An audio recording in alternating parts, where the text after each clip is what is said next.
পুরা বন্ধ করে দেব তোমাদের অনুষ্ঠান। ভারতে আমাদের মুসলমানদেরকে কচু কাটা করা হচ্ছে, নামাজও পড়তে দেয়া হচ্ছে না। বাংলাদেশে আমরা হিন্দুদেরকে মাথায় করে রেখেছি, ঠিক কিনা? তার মানে এটা নয় আমাদের ধর্মীয় স্বাধীনতা তোমরা ভঙ্গ করবা, এটা বলে দেন ঘুরায় দিতে। এটা আওয়ামী লীগের সময় তারা করেছে, মসজিদের নামাজ বন্ধ ছিল এই পূজার কারণে।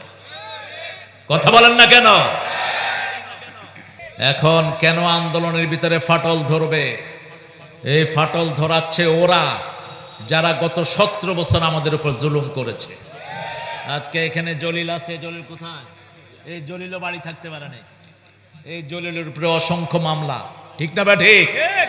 এবং জামাত বিএনপি একসাথে জেল খেটেছে, ফাঁসির রশিতে ঝুলেছে, একসাথে তারা বাড়ি ছাড়া ছিল।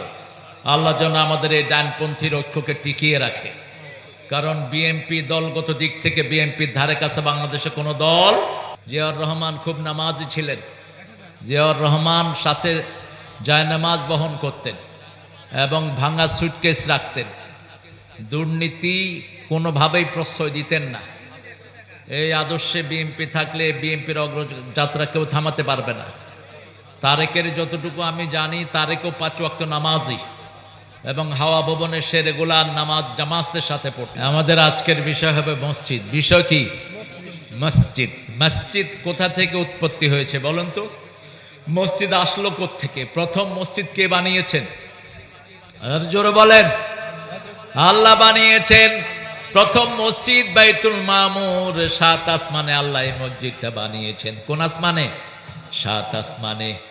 এই বাইতুল মামুরের পাশেই সারাক্ষণ বসে আছেন ইব্রাহিম আলাইহিস সালাম। কারণ কাবাঘর যখন আল্লাহ প্রথম বানালেন, নূহের প্লাবনে কাবাঘর মাটির তলে চলে যায়। এটাকে আবার পুনর্নির্মাণ করলেন যিনি, তিনার নাম কি? ইব্রাহিম। ইদিয়ারফাউ ইব্রাহিমুল কওয়াইদা মিনাল বাইতি ওয়া ইসমাঈল রব্বানা তাকাব্বাল মিন্না ইন্নাকা আতাস সামিউল আলিম। আল্লাহ বলছেন ইদিয়ারফাউ ইব্রাহিমুল কওয়াইদ। ইব্রাহিম আলাইহিস সালাম যখন এটার ভিত্তি উঁচু করলেন, তার সাথে যুগালি থাকলেন তার ছেলে ইসমাইল। যেই পাথর দিয়ে এই ঘরটা বানালেন, যেই পাথরের উপরে দাঁড়িয়ে, ওই পাথরটা আল্লাহ বেহেশত থেকে পাঠিয়ে দিয়েছে। ওই পাথরটা ছিল জীবন্ত পাথর। আচ্ছা বলেন তো, পাথরের উপরে হাঁটলে কি কারো পায়ের দাগ পড়ে? পড়ে দাগ? কিন্তু ইব্রাহিম আলাইহিস সালামকে ওই পাথর পাঠিয়ে দিয়ে আল্লাহ বললেন, তুমি পাথরের উপরে উঠো, তোমার পায়ের দাগ এটার উপর থাকবে। হজ করতে যারা যায় তারা মাকামে ইব্রাহিমে দেখবেন ইব্রাহিম আলাইহিস সালামের কি আছে? পায়ের চিহ্ন। সেখানে যখন তিনি দাঁড়ালেন, পাথরটা জীবন্ত হয়ে গেল। পাথরটার সাথে ওনার কলিজার সাথে আল্লাহ মিল করে দিলেন। যখন তিনি মনে মনে চিন্তা করতেন আমি একটু উপরে উঠবো, পাথর আস্তে করে উপরে উঠে যেত। আর যখন মনে করতেন পাশে যাব, পাথর পাশে চলে যেত। যখন মনে করতেন নিচে নামবেন, নিচে নেমে যেত। এই পাথরকে আল্লাহ জীবন দান করে দিলেন। আল্লাহ বললেন, এই পৃথিবীতে প্রথম মসজিদ আমি আল্লাহই বানালাম।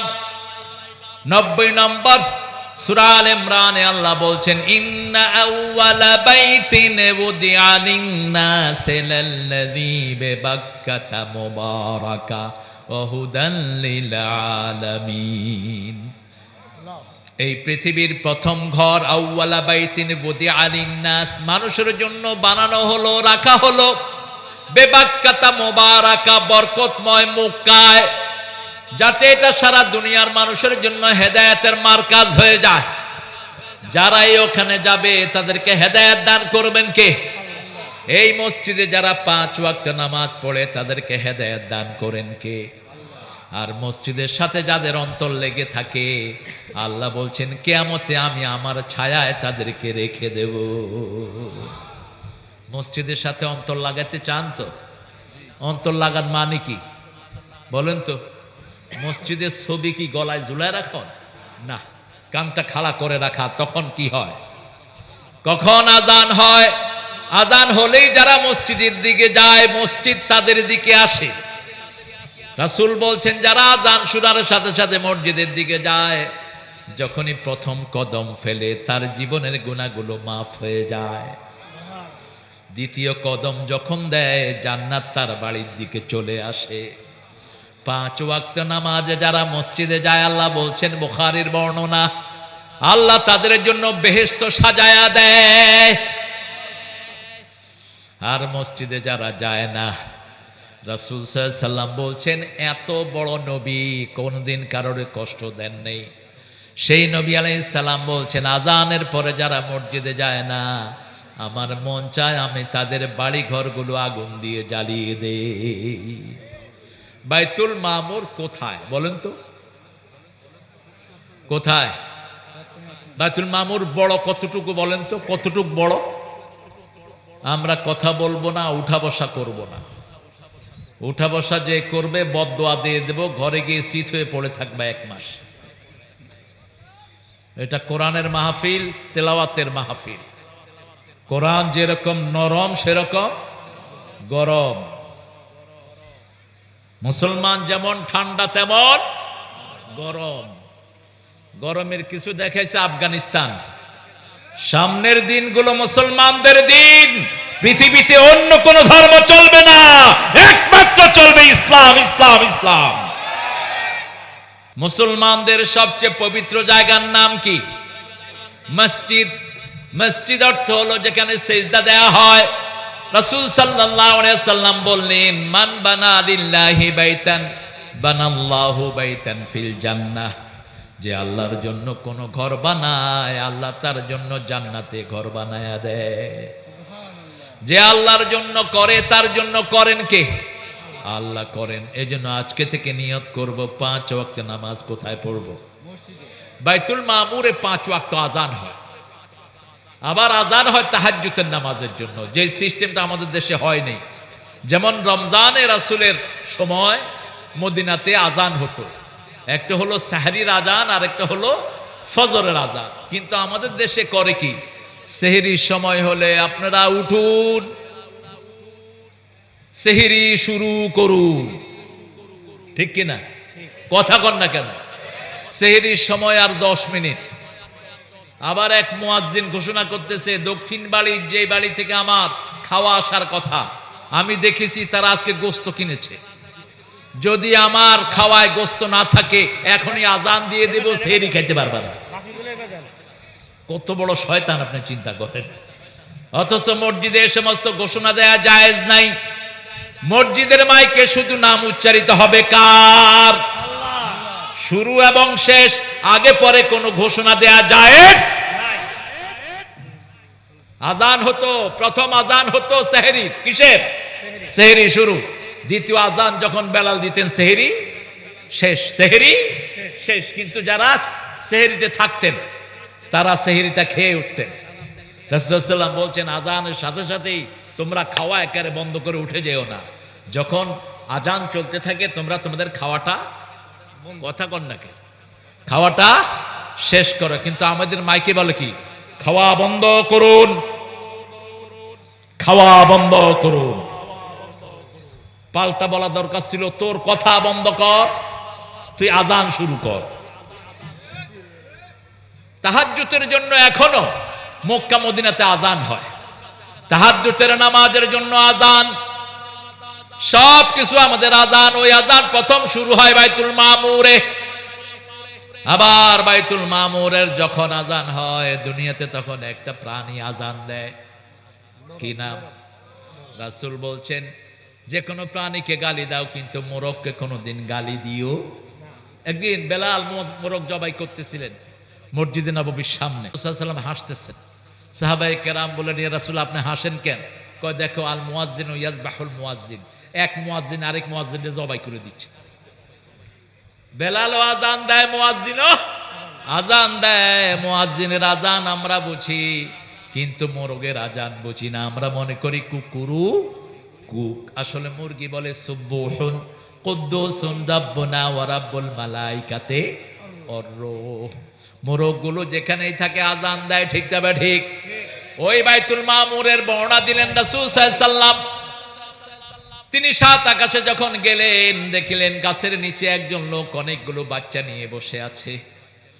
জিবরাইল আমিন আলাইহিস সালামকে তিনি জিজ্ঞেস করলেন, ইনি কে? জিবরাইল আমিন আলাইহিস সালাম বলছেন, ইনি হলেন আমাদের জাতির পিতা ইব্রাহিম। এই বাচ্চাগুলো কারা?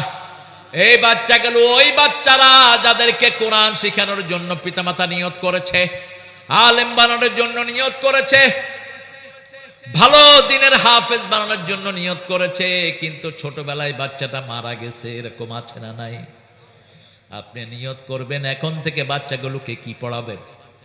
কি পড়াবেন? কোরআন। একটা কিতাবই সুপারিশ করবে, আর কোনো কিতাব সুপারিশ করবে না। একটা কিতাবই সওয়াব দেয়, আর কোনো কিতাব সওয়াব দিতে পারে না। সেজন্য আপনার প্রত্যেকটি শিশুকে আপনারা নিয়ত করবেন, প্রত্যেকটা শিশুকে যেন আমরা কোরআন পড়াতে, ওই ছোট ছোট বাচ্চাগুলোকে ইব্রাহিম আলাইহিস সালামের পাশে দিয়ে দিবেন। কিয়ামত পর্যন্ত তারা ইব্রাহিম আলাইহিস সালামকে আব্বা ডাকবেন, আর ইব্রাহিম আলাইহিস সালাম তাদেরকে নিয়ে তেলাওয়াত করবেন, বিভিন্ন মাসলা মাসাইল শিখাবেন, বিভিন্ন কিছু তাকে তালিম দিবেন। রাসূল সাল্লাল্লাহু আলাইহি সাল্লাম বলছেন, ইব্রাহিম আলাইহিস সালামের মতোই আল্লাহ আমাকে আকৃতি দান করেছেন, আবার আমার আকৃতি আমার নাতি হুসাইনকে দিয়েছেন রাব্বুল আলামিন, আবার আমার আকৃতি আমার ছেলে কাসেমকে দিয়েছেন। আবার মা ফাতেমা যখন হাঁটাচলা করতেন মনে হতো রাসূলই হাঁটছেন। আল্লাহু আকবার। এই পৃথিবীর সর্বশ্রেষ্ঠ রূপ ছিল মুহাম্মদ সাল্লাল্লাহু, আর সমস্ত রূপের অর্ধেক দিয়েছেন সাইয়েদনা ইউসুফ আলাইহিস সালামকে, কিন্তু পুরা রূপ যাকে দিয়েছেন তার নাম হলো মুহাম্মদ সাল্লাল্লাহু। কি হয়েছে? কথা কও, বসো। হ্যাঁ, কি সে কালেকশন? বাইতুল মামুরে এক এক দিন ৭০,০০০ ফেরেশতা নামাজ পড়ে। আরো আসতে সুবহানাল্লাহ। এই ৭০,০০০ ফেরেশতা যারা একবার নামাজ পড়ে দ্বিতীয়বার নামাজ পড়ার সুযোগ পায় না। এখন বুঝেন কত হাজার কোটি ফেরেশতা আল্লাহ বানিয়ে রেখেছেন। আল্লাহু আকবার। এই মসজিদে প্রতিদিন নামাজ হয়, ঠিক সেই মসজিদের বরাবর দুনিয়াতে যেই মসজিদ সেটার নাম কি? কাবা। কি নাম? কাবা। দুনিয়ার শিখ মধ্যখানে হলো কাবা, আর কাবার চারিপাশে হলো লোহার খনি। কিসের খনি? লোহার খনি। এই জন্য কোরআনে একটা সূরা আছে, সূরা লোহা। কি নাম? সূরা লোহা মানে সূরা হাদিদ। এই সূরা হাদিদটাও কোরআনের ঠিক মধ্যখানে সূরা, একদম ঠিক মধ্যখানে। কোরআনের সূরা কয়টা? ১১৪ অর্ধেক কত? কত? ঠিক ৫৭ নম্বর সূরা হলো সূরা হাদিদ, একদম ঠিক মধ্যখানে সূরা। দেখেন আল্লাহর মিল কি। আবার দেখবেন সূরা বাকারা, সূরা বাকারার ঠিক মধ্যখানের আয়াত হলো ওয়াকাযালিকা জাআলনাকুম উম্মাতান ওয়াসাতান লিতাকুনু শুহাদা আলান নাস। আমি মুসলমানদেরকে মধ্যমপন্থী উম্মত বানিয়েছি যাতে তারা সবার উপর সাক্ষী হয়। কি হয়? যেমন মাটি কাটার সময় একটা মাটি নিয়ে যায়, এটার নাম কি? মধ্যখানে একটা মাটি থাকে, এটার নাম কি? সাক্ষী মাটি। এক ঠিক মধ্যখানে থাকে। সূরা বাকারার ঠিক মধ্যখানের আয়াত হলো সাক্ষী আয়াত। কি আয়াত? সূরা বাকারায় আয়াত কয়টি? 286। 286 অর্ধেক কত? 143। ঠিক 143 নম্বর আয়াত হলো ওয়াকাযালিকা জাআলনাকুম উম্মাতাও ওয়াসাতান লিতাকুনু শুহাদা আলান নাস। এত সুন্দর মিলের দুনিয়াতে আর কোনো কিতাব নাই। সে আল্লাহ রাব্বুল আলামিন বলছেন মসজিদ কিভাবে তোমরা গঠন করবা শুনে নাও। সূরা তওবার 117 নাম্বার, মা কানা লিল মুশরিকিনা আইয়ামুরু মাসাজিদাল্লাহ শাহিদিনা আলা আনফুসিহিম বিল কুফর। আল্লাহ বলছেন কোন মুশরিক কবর পূজারী, মাজার পূজারী, মূর্তি পূজারী যেন মসজিদ কমিটিতে না থাকে। কার কথা? কার কথা? যারা মূর্তি বানায় এরা কি? কথা কন না কেন? শেখ মুজিবের মূর্তি বানালে কোনো গুনাহ হয় না। এটা মূর্তিও না, এমনি বানাইছে। পোলা পানেও শিক্ষা দিয়ে দিছে। জলিল কইও, জলিল, হায় জলিল রে তো আমার দরকার। তুমি থাকতা, জলিল গেলা কেন? তোমাদের কেন্দ্রীয় নেতা আমার পাশেই বসে থাকে। তোমাদের ওই যে বন্যা ও দুর্যোগ ওটার সম্পাদক, কেন্দ্রীয় সম্পাদক দেশনেত্রী খালেদা জিয়ার প্রাইভেট উপদেষ্টা মিলন, রাজশাহীর বড় লিডারের পাশেই সারাক্ষণ বসেছিল। তো তুমিও থাকতা, ভালো হতো। চলে গেলা কেন তুমি? জলিল, যদি আওয়াজ শোনো চলে আসো। আমরা ইসলামের জন্য থাকবো, কোরআনের জন্য থাকবো, ঠিক তবে ঠিক। চোখ বন্ধ হলেই হিসাব দিতে দিতে জান শেষ হয়ে যাবে। কোন বেনামাজি নেতার পিছনে থাকবি, তুইও শেষ, তোর দলও। খবরদার। মসজিদ যারা বানায় আমরা তাদের সাথে থাকবো, মূর্তি যারা বানায় তাদেরকে খুন করব, ঠিক কিনা? মূর্তি বানাইতে পারবি না। হিন্দু ধর্মের একটা কিতাবেও মূর্তির কোনো উচ্চারণ নাই। ওদেরকে চ্যালেঞ্জ দিয়েছে আমি অসংখ্যবার, শুধু আমি না, জাকির নায়েকও চ্যালেঞ্জ দিয়েছে যে আপনাদের একটা কিতাবে যদি মূর্তির পক্ষে 2টা লাইন পান, আমি আর আপনাদের বিরুদ্ধে কোনো কথা বলবো না। ওদের প্রত্যেকটা কিতাবে আছে লা ইলাহা ইল্লাল্লাহু মুহাম্মাদুর রাসূলুল্লাহ সাল্লাল্লাহু। ওদের প্রত্যেকটা কিতাবে কালেমার কথা এসেছে, কারণ আদম আলাইহিস সালাম থেকে নিয়ে মুহাম্মদ সাল্লাল্লাহু আলাইহি সাল্লাম পর্যন্ত সব নবীর কথা ছিল একটা। সারা পৃথিবীর সব মুসলমানদের কথা কয়টা? একটা বাক্য, লা ইলাহা মুহাম্মাদুর রাসূলুল্লাহ। আল্লাহ এক, নবী এক, নামাজ এক, রুকু এক, সিজদা কোনো পার্থক্য নাই। এত সুন্দর ধর্ম পৃথিবীতে আর একটাও নাই। হিন্দুদের মধ্যে কত গ্রুপ আপনারা দেখেন তো। খ্রিস্টানদের মধ্যে খ্রিস্টানদের বাইবেল ইন্ডিয়ারটার সাথে ভারতেরটা, ওই যে ইংল্যান্ডেরটার মিল নাই, ইংল্যান্ডেরটার সাথে আমেরিকারটার কোনো মিল নাই। আর আমাদের কোরআন শরীফের সবগুলো সূরা সারা পৃথিবীতে এক, ঠিক না বাটি?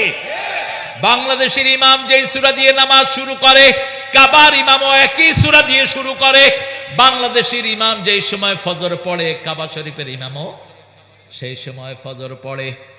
রাতের নামাজ রাতে, দিনের নামাজ দিনে। জোহর আসর আমরা দিনে পড়ি, ফজর মাগরিব এশা আমরা সূর্য ডুবার পরে পড়ি, ঠিক না বা ঠিক? একটা সূর্য ওঠার আগে আরেকটা ডুবার পরে। রাসূল সাল্লাল্লাহু আলাইহি সাল্লাম বলছেন, এশার নামাজ যারা জামাতে পড়লো, অর্ধেক রাত পর্যন্ত তারা ঘুমায়া থাকবে, কিন্তু ফেরেশতা তাদের নামে লিখবে সে এখনো নামাজে আছে। আহা, কি সহজ ইসলাম! আবার রাসূল বলছেন, এই লোকরা যখন ফজরের নামাজ জামাতে পড়বে, পুরা রাত তাদের আমলনামায় লেখা হবে দাঁড়িয়ে নামাজ পড়েছে। আবার যারা জোহরের নামাজ পড়ে জামাতে, জোহর থেকে ফজর থেকে জোহর, এই পুরা সময়টা তার আমলনামায় নামাজ উঠে যায়। আবার যখন আসর পড়ে, মুকাফফারাত রাসূল বলেছেন, মধ্যখানের সব সগীরা গুনাহ মাফ করে দেন কে? যখনই ওযু করেন, ওযুর সাথে সাথে হাতের গুনাহ শেষ। ওযুর পানি মুছবেন না কখনো, বলতে বলতে আমি হয়রান হয়ে গেলাম। কিন্তু হুজুররাই সবচেয়ে বেশি টিস্যু চায়। এই টিস্যু দাও তো। তোর হুজুরের খাতা কিলে তুই পড়স কি আর করস কি? একটা ওযুরও কোনদিন রাসূল পানি মুছতেন না। রাসূল যখন ওযু করতেন, সাহাবায়ে কেরাম চারপাশে বসে থাকতেন। রাসূলের ওযুর পানি ওনারা নিয়ে নিয়ে নিজের মুখে মুছে দিতেন, শরীরে মুছে দিতেন। সুবহানাল্লাহ বলতে ইচ্ছা করেন? আপনি আপনার আব্বারা ওযুর পানি এরকম বরকতি পানি মুছতে পারেন, ওস্তাদেরটা মুছতে পারেন, রোগ ভালো হয়, সব রকমের বরকত আল্লাহ দান করে দেন। মা আয়েশা একদিন বললেন, ইয়া রাসূলুল্লাহ, এত হাজার কোটি মানুষের মধ্যে আপনার উম্মত আপনি কিভাবে চিনবেন? রাসূল সাল্লাল্লাহু আলাইহি সাল্লাম বললেন, ও আয়েশা, হাজার ঘোড়ার ভিতরে চিত্রা ঘোড়া যেমন চিনা যায়, যে ঘোড়ার কপাল সাদা, শরীর কালো, পেট সাদা, পিঠ কালো, এই ঘোড়া চেনা যায় কিনা? চেনা যায়। রাসূল বলেন, আমার ওযু করা উম্মত কিয়ামতের ময়দানে ওযুর জায়গাগুলো সূর্যের মতো চিকচিক করতে থাকবে। এই চিকচিকময় জায়গাগুলো তোমরা বাড়াও। এই হাদিস শোনার পরে আবু হুরায়রা যখন ওযু করতেন, বগলে পানি দিতেন, বগল ধুইতেন। কি দিতেন? বগল ধুইতেন। কারণ অজুর পানি যত জায়গায় লাগবে তত জায়গাকে সূর্যের চেয়ে আলোকময় করে দিবেন কে? এই জন্য অজুর জায়গাগুলো চেক করবেন। কোনো গোড়ালি যদি না ভিজে, না ভিজানো হয়, তাহলে ওই গোড়ালটা কোথায় যাবে? জাহান্নামের আগুনে জ্বলবে। রাসূল সাল্লাল্লাহু আলাইহি ওয়াসাল্লাম এক সাহাবীকে দেখলেন, তিনি পানি ঢালছেন দাঁড়িয়ে, কিন্তু মুছে দিচ্ছেন না। বলছে ঠিক করে পানি পৌঁছাও, যেখানে পানি পৌঁছবে না সেই জায়গাতে জাহান্নামের আগুন জ্বলবে। আর অজুর পানি হলো পৃথিবীর সবচেয়ে শ্রেষ্ঠ লোশন, সবচেয়ে শ্রেষ্ঠ পারফিউম। যারা অজু সুন্দর করে করবে, এদের মুখ ফাটবে না, এদের কখনো চেহারার উজ্জ্বলতা নষ্ট হবে না। আমাদের নষ্ট হয় কেন? আমরা অজু একজনে করি, 10 জনের পানি ফেলি। রাসূল 1 মগে অজু করতেন। কয় মগ? 1 মগ। কিভাবে করতেন? হাতটা ধুইয়ে তারপরে ভিতর থেকে পানি নিয়ে অজু করতেন। 3 বার কুলি করতেন, 3 বার নাকে পানি দিতেন, 3 বার মুখ ধুইতেন, দাড়িগুলো খিলাল করতেন, হাতগুলো ধুইতেন কবজি পর্যন্ত। এরপরে শেষে যেই পানিটা থাকতো এটা খাইতেন। এটা কি করতেন? খাইতেন। আমরা কি করি? পড়তে পড়তেই তো জান শেষ, কলজে ছাড়ছে আর বন্ধ হওয়ার নিয়ত নেই। আবার পাশেটার সাথে কথাও কয়, কেমন আছো, দোকানের ব্যবসা বাণিজ্য ঠিক আছে? পানি কিন্তু চলতে আছে, দাঁত মাজতেছে চলতে আছে, মুখ ধুইতেছে চলতেই। আরে আল্লাহর গোলাম, পানিটা বন্ধ করো বাবা। এই পানির জন্য কারবালার ময়দানে হুসাইনের কলিজার টুকরা দুনিয়া থেকে বিদায় হয়েছে। এই পানির কারণে আজও ফিলিস্তিনি শিশুরা মারা যায়। ঠিক না ঠিক? রাসূলকে জিজ্ঞেস করা হলো, সুম্মা লাতুসআলুন্না ইয়াউমাইদিন আনিন নাঈম, দুনিয়ার নেয়ামত সম্পর্কে জিজ্ঞেস করা হবে। সবচেয়ে বড় নেয়ামত কি? রাসূল বললেন বিশুদ্ধ পানি। বিশুদ্ধ কি? পানি। পানির আরেক নাম কি? কেন জীবন? কেন জীবন? আচ্ছা বলেন তো, ভারতের সবচেয়ে বড় হার্টের ডাক্তারের নাম কি? বাপরে বাপ, সারি দেখে মুখস্থ। কি সেটি? দেবী সেটি। এই বেটাকে হার্টের জনক বলা হয় এখন। হার্টের সবচেয়ে বড় ভালো কার্ডিয়াক তিনি। তিনি বলছেন, যারা হার্টকে ভালো রাখতে চায় তারা যেন প্রতিদিন সকালে উঠে 4 গ্লাস পানি খায়। কয় গ্লাস? 4000 বছর আগ থেকে চালু ওয়াটার থেরাপি।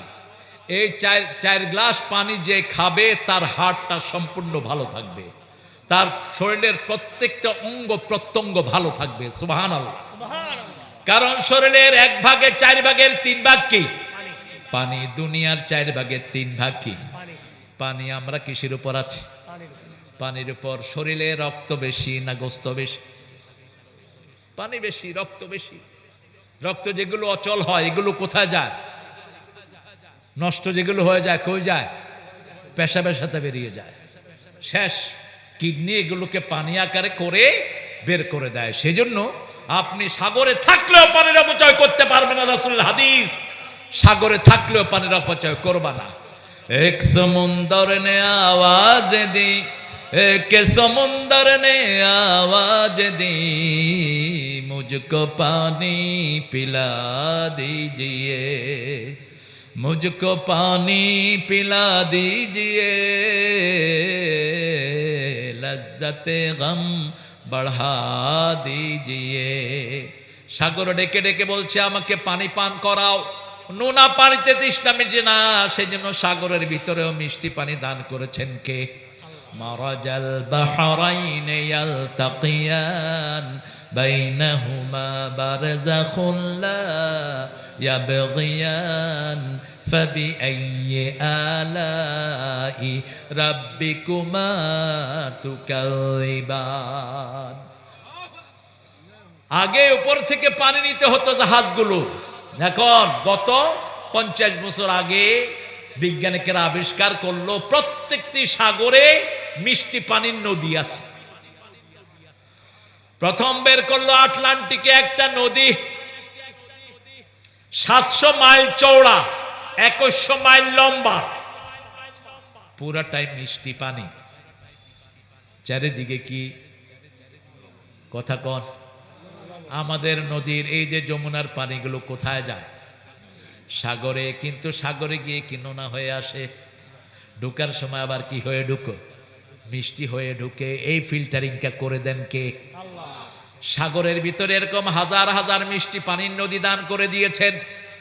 ওই মিষ্টি পানিতে মিষ্টি পানির মাছগুলো হয়, সেখানে মিষ্টি পানির মাছ থাকে, সেই পানিতে সার্ভার ঢুকিয়ে দিয়ে সাগরের পানিগুলো, জাহাজে পানি তারা তুলে নেয়। আবার সাগরকে কেন এত নোনা বানানো হলো? সাগরের পানি যদি নোনা না হতো, আমরা সব দুষ্ক্রিয়ায় আমরা শেষ হয়ে যেতাম। আমাদের যত ময়লা আবর্জনা আছে সব ফিল্টারিং হয় কোথায়? কোথায়? সাগরে। চামড়া যখন আপনারা চামড়াকে যখন ফাইন করেন, চামড়াতে প্রথম কি দিতে হয়? কি দেন? লবণ। মাছ যখন রাঁধেন কি দেন? লবণ দিয়ে এমনি এমনি করেন, তখন মাছের গন্ধগুলো চলে যায়। কি সুন্দর আল্লাহর ব্যবস্থা! সেই আল্লাহ রাব্বুল আলামিন বলছেন মসজিদ বানাও। মসজিদ যত বেশি বানাবা, মুসল্লির সংখ্যা বাড়িয়ে দিবেন কে? আল্লাহ। সব নবীরা দুনিয়াতে এসে প্রথম কি ধরেছেন? মসজিদ। ইব্রাহিম আলাইহিস সালাম মসজিদ বানালেন। আল্লাহ বলেন আযান লিন্নাস, আযান দাও মানুষের জন্য। ইব্রাহিম আলাইহিস সালাম বললেন আমি আর আমার ছেলে আযান দিয়ে কি হবে? আল্লাহ বললেন তোমার আযান যারা শুনবে মিন কুল্লি ফাজ্জিন আমিক, দুনিয়ার সব মানুষকে আমি প্রতি বছর এই ঘরে এসে হজের ব্যবস্থা করে দেব। এর কানে আযান গিয়েছে, সব মানুষ বছরে কোথায় যাবে? কাবা শরীফে যাবে। আপনাদের এই গ্রামে এই আযান পুচ্ছে কিনা? আজকেও আপনাদের বাজারে এক ব্যবসায়ী মশাই দেখা করলো, হুজুর আমি আগামী সপ্তাহে হজে যাচ্ছি। তার মানে ওই আযান যার কানে যতবার ঢুকছে ততবার সে কোথায় যাবে? হজে যাবে। কোথায় দিলেন আযান? আর কোথায়? সিরাজগঞ্জ উল্লাপাড়াতে বসি আমি সেটা শুনলাম। আবার যাদের কানে আযান পৌঁছে নেই, যত আয়োজনই করুক, সে কখনো হজে যেতে দেখবেন অনেকেই হজের কাপড় চোপড় পরছে, কিন্তু প্লেনে ওঠার আগে কথা কর না, কি হয়েছে? মারা গেছে। ভাসানী সাহেব হজে যেতে পারছিলেন? পারেন। আমরা দোয়া করি আল্লাহ যেন তাকে হজের সওয়াব দিয়ে দেয়। কাপড় চোপড় পরছে, কিন্তু প্লেনে ওঠার আগেই মারা গেছে। হজে যাওয়ার জন্য ওই আযান ফরজ। আযান কি? সূরা হজের ভিতরে আল্লাহ বলছেন আযান লিন্নাস ইয়াতুকা রিজালান আলা কুল্লি দামির মিন কুল্লি ফাজ্জিন আমিক। তুমি আযান দাও, পৃথিবীর সব মানুষের কানে আমি আযান পৌঁছে দেব। এই আযান যাদের কানে পৌঁছবে, সারা গরিব হোক, না খেয়ে থাকুক, কিন্তু একটা সময় দেখবেন হজের ব্যবস্থা হয়ে যায়। কাজের লোক কিচ্ছু নাই, এরকম লোক হজে গেছে কিনা? গেছে, আমি পাইছি। দারোয়ান বললাম কিরে তুই হজে আসলি কেমন? কয় স্যার আমার মালিক কয়, মালিকের মা হজ করে নেই, আমার হলে হজে। এক ব্যবস্থায় নিয়ে গেলেন কে? আল্লাহ নিয়ে গেলেন। একে মসজিদের সাথে যোগাযোগ রাখবো। রাসূল সাল্লাল্লাহু আলাইহি ওয়াসাল্লাম বলছেন 5 ওয়াক্ত যারা মসজিদে যায় তাদেরকে তোমরা মুমিন বলে সার্টিফিকেট দিয়ে দাও। আযান হলেই কোথায় যাবেন? আপনি দেখবেন না কোন মসজিদ, বাংলাদেশে ওই হারাম মসজিদ একটাও নাই এখন। কাদিয়ানীদের কোন মসজিদ আপনার এলাকায় আছে? কথা বলেন না কেন? রাফিজিদের কোন মসজিদ আছে? নাই। যে কোনো মসজিদে যান, আযান হলেই যাবেন। রাসূল বলছেন সাল্লু খালফা কুল্লি বিদিন ফাজির, ইমাম সাহেব গুনাহগার হোক নেককার হোক, তার পিছনে নামাজ আদায় করো। মসজিদের শৃঙ্খলা বজায় রাখো। মসজিদে গেলেই মুসল্লিদের মধ্যে ভালোবাসা তৈরি হয়, ঠিক না? বা ঠিক? ওই মসজিদে এখন কেন ভালোবাসা হয় না?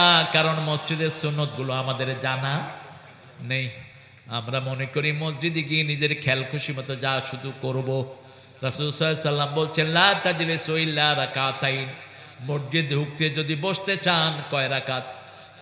কয় রাকাত? 2 রাকাত ছাড়া মসজিদে বসা যাবে না। আল্লাহর ঘর তো। নরমালি যদি এখন ডক্টর ইউনূসের সাথে কেউ দেখা করতে যান, নিয়ম কানুন আছে না নাই? চেকিং হয়, কি জন্য যাবেন, কেন যাবেন, কতক্ষণ থাকবেন, আপনার পরিচয় কি, আপনার 14 গোষ্ঠীর মাথা কি, কত কিছু বায়োগ্রাফি নেওয়া হয়।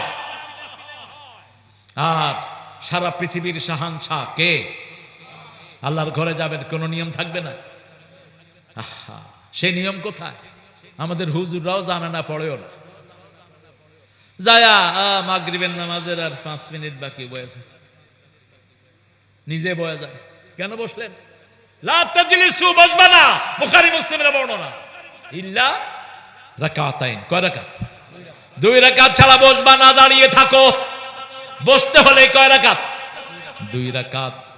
এমনকি মুহাদ্দিসিনে কেরাম বলছেন আসরের নামাজের পরে কোনো নামাজ নাই, কিন্তু আপনি যদি মসজিদে ঢুকে বসতে চান কয় রাকাত? ফজরের সুন্নত ঘরে পড়েছেন, এর মধ্যে আর কোনো নামাজ, কিন্তু মসজিদে যদি যান কয় রাকাত? রাসূল খুতবা দিচ্ছেন, মুহাম্মদ সাল্লাল্লাহু আলাইহি ওয়াসাল্লাম। খুতবার সময় কথা বলা জায়েজ নাই, খুতবার সময় নামাজ পড়াও জায়েজ নাই। কিন্তু এক সাহাবী ঢুকলেন, ঢুকে বসে পড়লেন, রাসূল বললেন কম, দাঁড়াও, সাল্লি রাকাতাইন, 2 রাকাত পড়ো তারপরে বসো। ঢুকলেই যদি বসতে হয় কয় রাকাত? 2 রাকাত। এবার শুরু করেন। মসজিদে কি করবেন? আল্লাহর হাবিব সাল্লাল্লাহু আলাইহি ওয়াসাল্লাম বলছেন মসজিদে হট্টগোল করা যাবে, মসজিদে বিভিন্ন আজেবাজে আলাপ করা যাবে।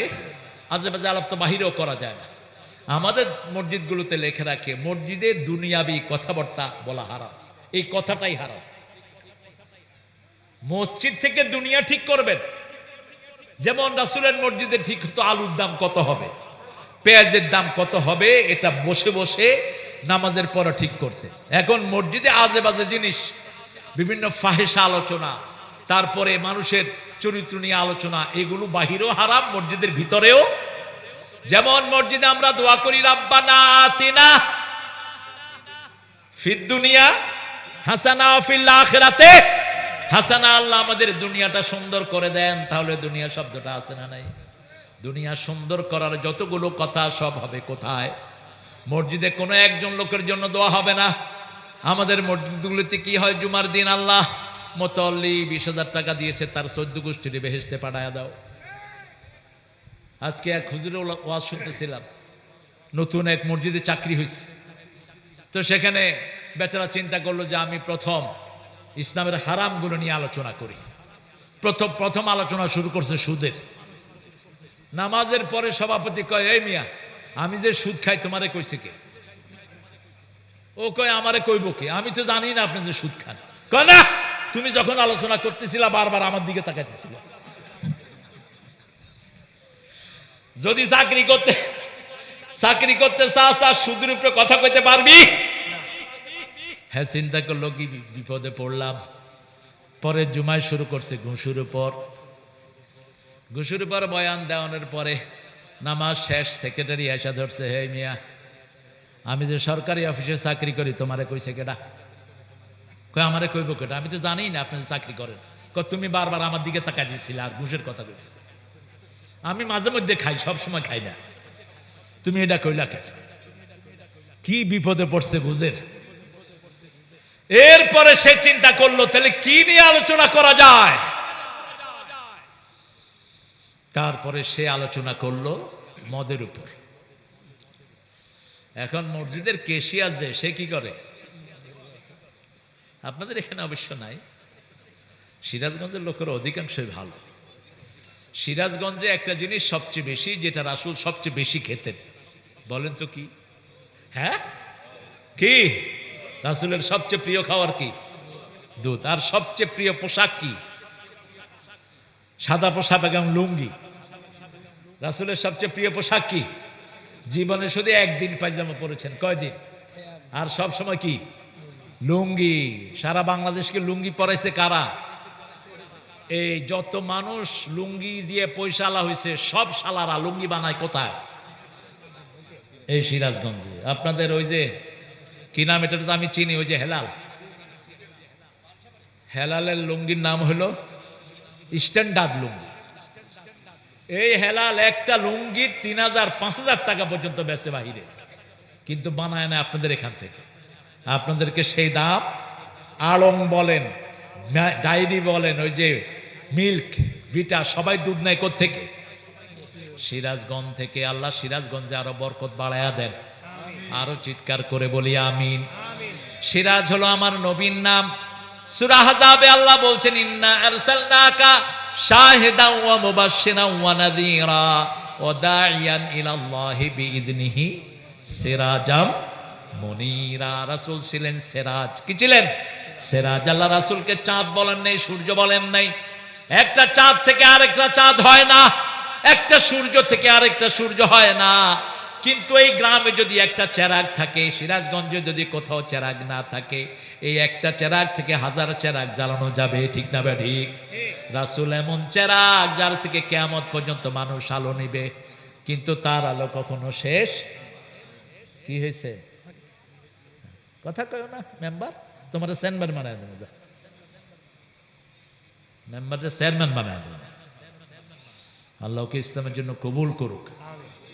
মাহফিলে আপনারা চেষ্টা করবেন যে সমস্ত হুজুররা কথা বলেন যেন একপেশি কথা না হয়। মাহফিলে সব ধরনের লোক আছে, আমরা কোরআনকে ফোকাস করব, ঠিক না ঠিক? আমরা ইসলামকে ফোকাস করব, আমাদের মুক্তির জায়গাটাকে আমরা ফোকাস করব। মসজিদে আমাদের সবার স্বার্থ আছে না নাই? মসজিদ আমাদের সবার প্রাণের জায়গা। এই জন্য আমাদের জাতীয় কবি মসজিদের জন্য খুব ভালো গজল লিখেছেন, কিন্তু রবি ঠাকুর যেহেতু মসজিদ পছন্দ করে না, ওর মসজিদের জন্য কোনো লেখা নাই। অথচ আপনারা রবি ঠাকুরটা জায়গা দিচ্ছেন। এই যে এখানে কোথায় এর জায়গা আছেন? শাহাদাতপুর, এই সিরাজগঞ্জ থেকে বের করে দাও এই খবিশকে এখান থেকে। খবিশ সারা জীবন ইসলামের বিরুদ্ধে লিখেছে। ঢাকাতে যখন বিশ্ববিদ্যালয় হবে এই সবচেয়ে বিরোধিতা করেছে, বলছে মুসলমানরা মেলেচ্ছ, এরা মূর্খ, এরা কথাই বলতে পারে না, কি বিশ্ববিদ্যালয় দিবে। সিরাজের বাংলাকে ছোট করেছে রবি ঠাকুররা কয়েকটা পান্ডা মিলে। সিরাজের বাংলা ছিল বাংলা, বিহার, উড়িষ্যা এবং ত্রিপুরা নিয়ে, এই চারটা নিয়ে বাংলা ছিল। মাত্র ছোট একটা অংশ আমাদেরকে দিয়ে শেষ। এই বেটা মারা গেছে 1941 সালে, আমরা স্বাধীনতা পেলাম 71 সালে। সে জাতীয় সঙ্গীত লিখলো কেমন? জাতীয় সঙ্গীতের ভিতরে ইসলাম বিরোধী কথা বেশি না কম? বেশি। আমার সোনার বাংলা, সোনার বাংলার মালিককে? আমি তোমায় ভালোবাসি। আল্লাহ বলছেন আল্লাযীনা আমানু আশাদ্দু হুব্বান লিল্লাহ, যারা ঈমান এনেছে সবচেয়ে বেশি ভালোবাসবে কাকে? এজন্য উঠতে বসতে চলতে ফিরতে আমাদের মুখে কার নাম? ছেলে পরীক্ষায় ফার্স্ট ডিভিশন পেয়েছে, কাকে ডাকি? আমার বিপদ আসতেছে, কাকে ডাকি? অসুস্থ হয়েছে, কাকে ডাকি? যে কোনো কিছু নিতে কাকে ডাকি? 24 ঘন্টায় একজনের নাম আমরা বলি, ঠিক না বা ঠিক? এরপরে লিখছে চিরদিন তোমার আকাশ তোমার বাতাস। আকাশ বাতাস কার? আল্লাহ। অথচ নজরুলের অবস্থা দেখেন, সুন্দর কথা বলতে গিয়েই আল্লাহর প্রশংসা শুরু করেছে। আর রবি ঠাকুর বলেছে আমি মরিতে চাই না সুন্দর ভুবনে, ধন্য আমি তোমাকে বাসিয়াছি ভালো। ভুবনটা সুন্দর, কিন্তু যিনি বানালেন তিনি কই? এবার নজরুলের দিকে তাকান। সুন্দর ফুল সুন্দর ফল, মিঠা নদীর পানি, আল্লাহ তোমার মেহেরবানি, আল্লাহ তোমার মেহেরবানি। তুমি কতই দিলে রতন, ভাই বেরাদর পুত্র স্বজন, ক্ষুধা পেলে অন্ন যোগাও, মানি চাই না মানি, আল্লাহ তোমার মেহেরবানি। এটা বললে বোধহয় গুনাহ হবে। হ্যাঁ, তোমার হুকুম তরক করি আমি প্রতি পাই, তবু আলো দিয়ে বাতাস দিয়ে বাঁচাও এ বান্দায়। শ্রেষ্ঠ নবী দিলে মোরে তরিয়ে নিতে রোজ হাসরে, পথে না ভুলি তাই তো দিলেন পাক কোরআনের বাণী, আল্লাহ তোমার মেহেরবানি। কোথায় এত দুধ যায়? দুধ খাইলে কি আর এই শক্তি হইতো? প্রতিদিন রাতে দুধ খেয়ে শোবেন, জীবনী শক্তি বেড়ে যাবে। পৃথিবীর একমাত্র খাওয়া যেটার ভিতরে সব গুণ আল্লাহ দিয়েছে। শুধু যদি কেউ দুধ খায় আর কিছু খাওয়ার কোনো দরকার নাই। বিশেষ করে 40-এর পরে যারা দুধ খাবেন না, হাড্ডিগুলো নরম হবে, হাড্ডির শক্তি কমে যাবে, আপনার গিরাগুলো কামড়াবে বাতে। দুধের ভিতরে সব রকমের প্রোটিন দান করেছেন কে? সেই নবী ও রাহমা মসজিদকে সবচেয়ে বেশি ভালোবাসতেন। মদিনায় প্রথম গিয়ে কি বানালেন? মসজিদ। দুই ভাই থেকে জায়গা কিনলেন, সোহেল এবং সোহায়েল। দুই ভাই থেকে জায়গা কিনে নিজে মসজিদের পিলার গাড়লেন। নিজে মসজিদে ছাউনি দিলেন। রাসূলের মসজিদ ছিল কাঁচা, মুসল্লি ছিল। এখন মসজিদগুলো পাকা, মুসল্লিগুলো কাঁচা। এটাই নিয়ম।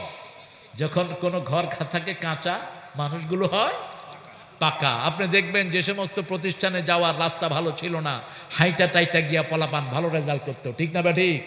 আর যখন একদম ফোঁস ফাঁস করে যায়, ওই রেজাল্ট আর পাওয়া যায় না। আমরা মসজিদগুলোকে পাকা করব। মসজিদগুলো হবে দিনের, ইসলামের কারাগার। ইসলামের সবচেয়ে বেশি সৌন্দর্যগার হবে মসজিদ।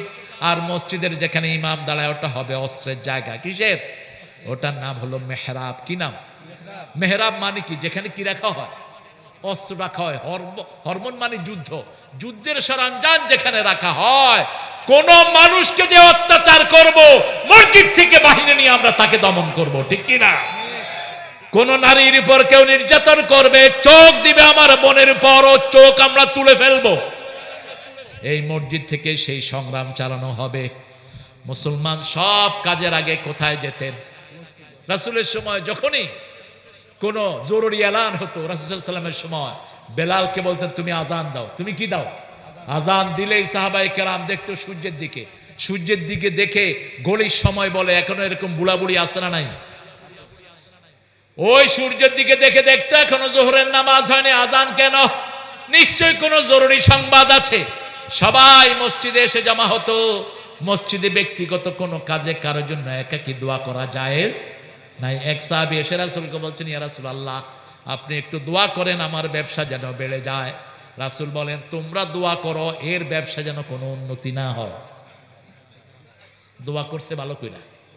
রাসূল বলছেন মসজিদে একার জন্য না, মসজিদে দোয়া করলে সবার জন্য হবে, ঠিক না বাটি?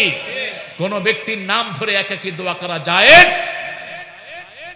যখন আপনি ইমাম সাহেবের কাছে দোয়া চাইবেন, বলবেন হুজুর আমার আব্বা মারা গেছে, আম্মা মারা গেছে, হুজুর আপনার জন্য পার্সোনালি দোয়া করবে। কিন্তু সেটা মসজিদের মাইকে নয়, পার্সোনালি করবে। সারা দেশের বন্যা হয়ে সিরাজগঞ্জের অসংখ্য মানুষ চলে গেছে, এরকম হয় কি না? এদের জন্য যখন দোয়া হবে তখন মসজিদ থেকে হবে, ঠিক না বাটি? তখন মসজিদের মাইক ইউজ করবে। যেমন রাসূল সাল্লাল্লাহু আলাইহি ওয়াসাল্লাম তবুকের মোতার যুদ্ধের যারা শহীদ তাদের ঘোষণা দিয়েছেন মসজিদের মাইকে। এমনি নরমালি যে মানুষের মৃত্যুর ঘোষণা দেন, এটাও মসজিদ থেকে রাসূল কখনো করেননি। মসজিদ বড় পবিত্র জায়গা, একজনের কথাই উচ্চারিত হবে, তিনি কে? মসজিদে ঢোকার সাথে সাথে একটা সুন্দর দোয়া রাসূল পড়তেন। বলেন তো কি দোয়া? আল্লাহুম্মা ইফতাহ লি আবওয়াবা। মসজিদে ঢুকতে কোন পা? আপনার ঘরে ঢুকতে কোন পা? ডাইন পা। পায়খানায় ঢুকতে কোন পা? দুনিয়াতে বাইর হইতে কোন পা? তাহলে দুনিয়াটা আর পায়খানার মধ্যে কোনো পার্থক্য, আর আপনার ঘর আর মসজিদের মধ্যে কোনো পার্থক্য। রাসূল বলছেন মসজিদকে ঘর বানাবা না, ঘরকে মসজিদ বানাবা না। এমন যেন না হয় কোন নামাজ ঘরে না পড়ো। রাসূল সব সুন্নত নফল ভিতর কোথায় পড়তেন? ঘরে। আর ফরজ পড়তেন কোথায়? মসজিদে নববীতে 1 রাকাত পড়লে 1000 রাকাতের সওয়াব। তারপরেও সুন্নত নফল কোনটাই তিনি মসজিদে পড়তেন না। কোথায় পড়তেন? আবার রাসূল বলছেন মসজিদে যারা 2 রাকাত নামাজ পড়ে, ঘরে 1 রাকাত নামাজ মসজিদের 2 রাকাত নফলের সমান। ঘরের 4 রাকাত নফল মসজিদের 8 রাকাত নফলের সমান। ঘরে পড়বেন তো? কথা কন না কেন? মসজিদে শুধু কোন নামাজ পড়ব?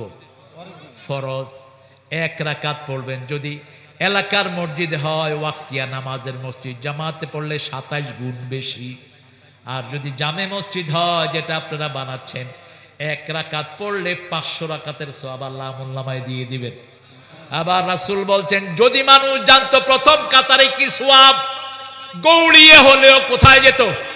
প্রথম কাতারে যেত। প্রথম কাতারে কিসের সওয়াব? ওট কোরবানির। কিসের?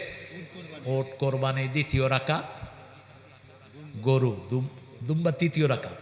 তৃতীয় রাকাত ছাগল দুম্বা। চতুর্থ রাকাত মুরগি। পঞ্চম রাকাত।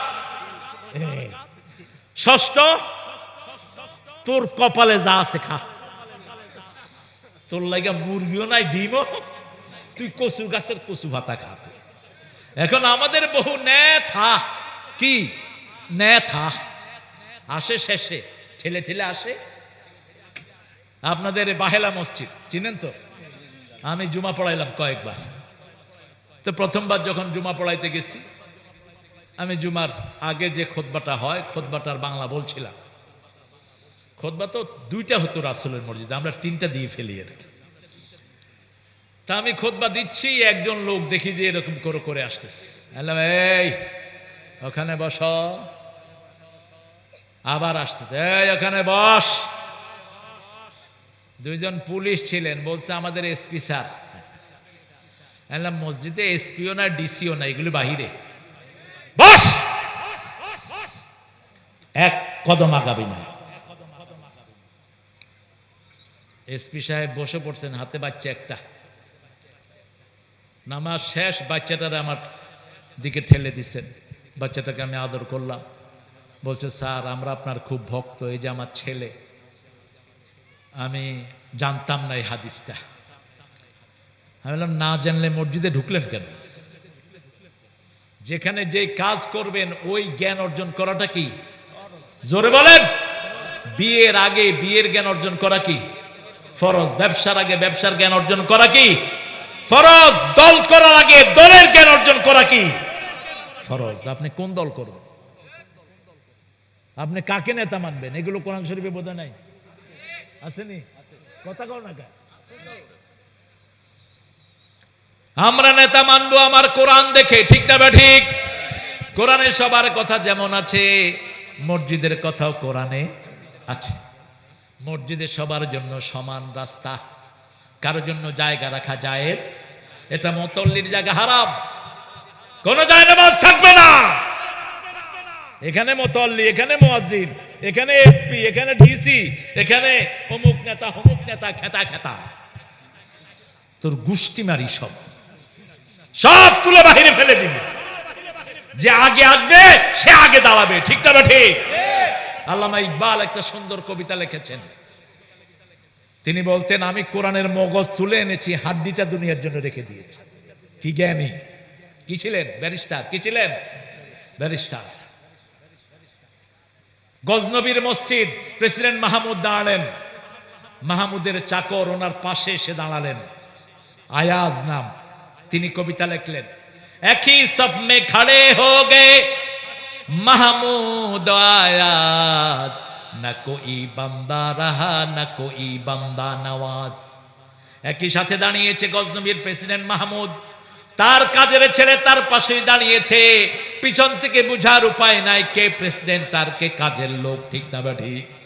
সব সমান, সব কি সমান। মসজিদে কোনো শ্রেণী বিন্যাস নাই, ঠিক সমাজেও এরকম কোনো শ্রেণী বিন্যাসের কোনো দাম নাই। আমি আপনাদের এই যে মরহুম জিয়াউর রহমান সাহেব অনেক পরিশ্রমী ছিলেন, প্রচন্ড পরিশ্রমী।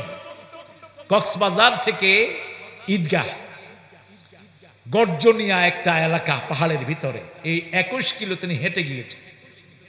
হেঁটে গিয়ে বলছেন, এখানে রাস্তা করো। নামাজের ব্যাপারে তার এত পাবন্দি ছিল, যখনই আজান হতো তিনি ওযু করে কোথায় যেতেন? মসজিদে। আল্লাহ তাকে মাফ করে দিক। এখন আমাদের যারা নেতা হবে তারাও যেন নামাজি হয়, কারণ জাহান্নামে যাওয়ার জন্য প্রথম কারণ কি?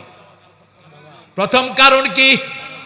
সূরা মুদ্দাসসিরের শেষ আয়াতগুলো দেখেন, ইয়াতাসাআলুনা আনিল মুজরিমিন মা সালাকাকুম ফি সাকার ক্বালু লাম নাকু মিনাল মুসাল্লিন ওয়া লাম নাকু নুত'আমুল মিসকিন কুন্না নাখুদু মা'আল খাইদিন কুন্না নুকাযযিবু বিয়াউমিদ্দিন। জিজ্ঞেস করা হবে, কেন তোমরা জাহান্নামী হয়েছো? তারা প্রথম বলবে, আমরা মুসল্লি ছিলাম না। আমরা কি ছিলাম না? মুসল্লি ছিলাম না। আবার সূরা মাউনে আল্লাহ বলছেন, ফাওয়াইলুল লিল মুসাল্লিন আল্লাযীনা হুম আন সালাতিহিম সাহুন। এই নামাজের জন্যই আমরা দরকার হলে শহীদ হব, দরকার হলে জীবন দিব। রাজি আছি না নাই? হাত তুলে দেখা দাও মুসলমান।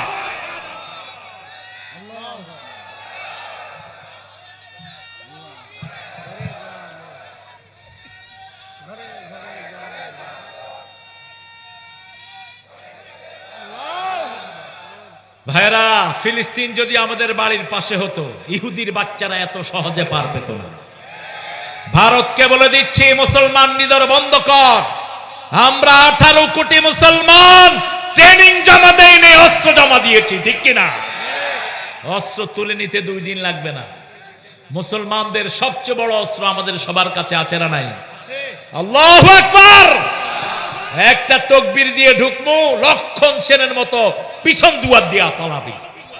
আর তোদের ওই পচা নেতৃত্ব তাকবীর ছাড়াই পলাইছে। শুধু পোলাপান একটু ধাওয়া দিছে, আন্ডা বাচ্চা সহ সব কই। আপনাদের এই এলাকার চেয়ারম্যান আছিল না একজন? কই? কনে কনে কনে গেছে গো শালা? হ্যাঁ, শুধু কোরআনই তোমাদের জন্য সমস্যা। আমরা কোরআনের জন্য দরকার হলে জান দেব, মসজিদের জন্য জীবন দিব, ঠিক কিনা? এই মসজিদে 5 ওয়াক্ত যাব তো। কারা কারা যাবেন? আল্লাহ আমার ভাইদেরকে কবুল করেন, আমার মা বোনদেরকে কবুল করেন। হাতগুলো নামান।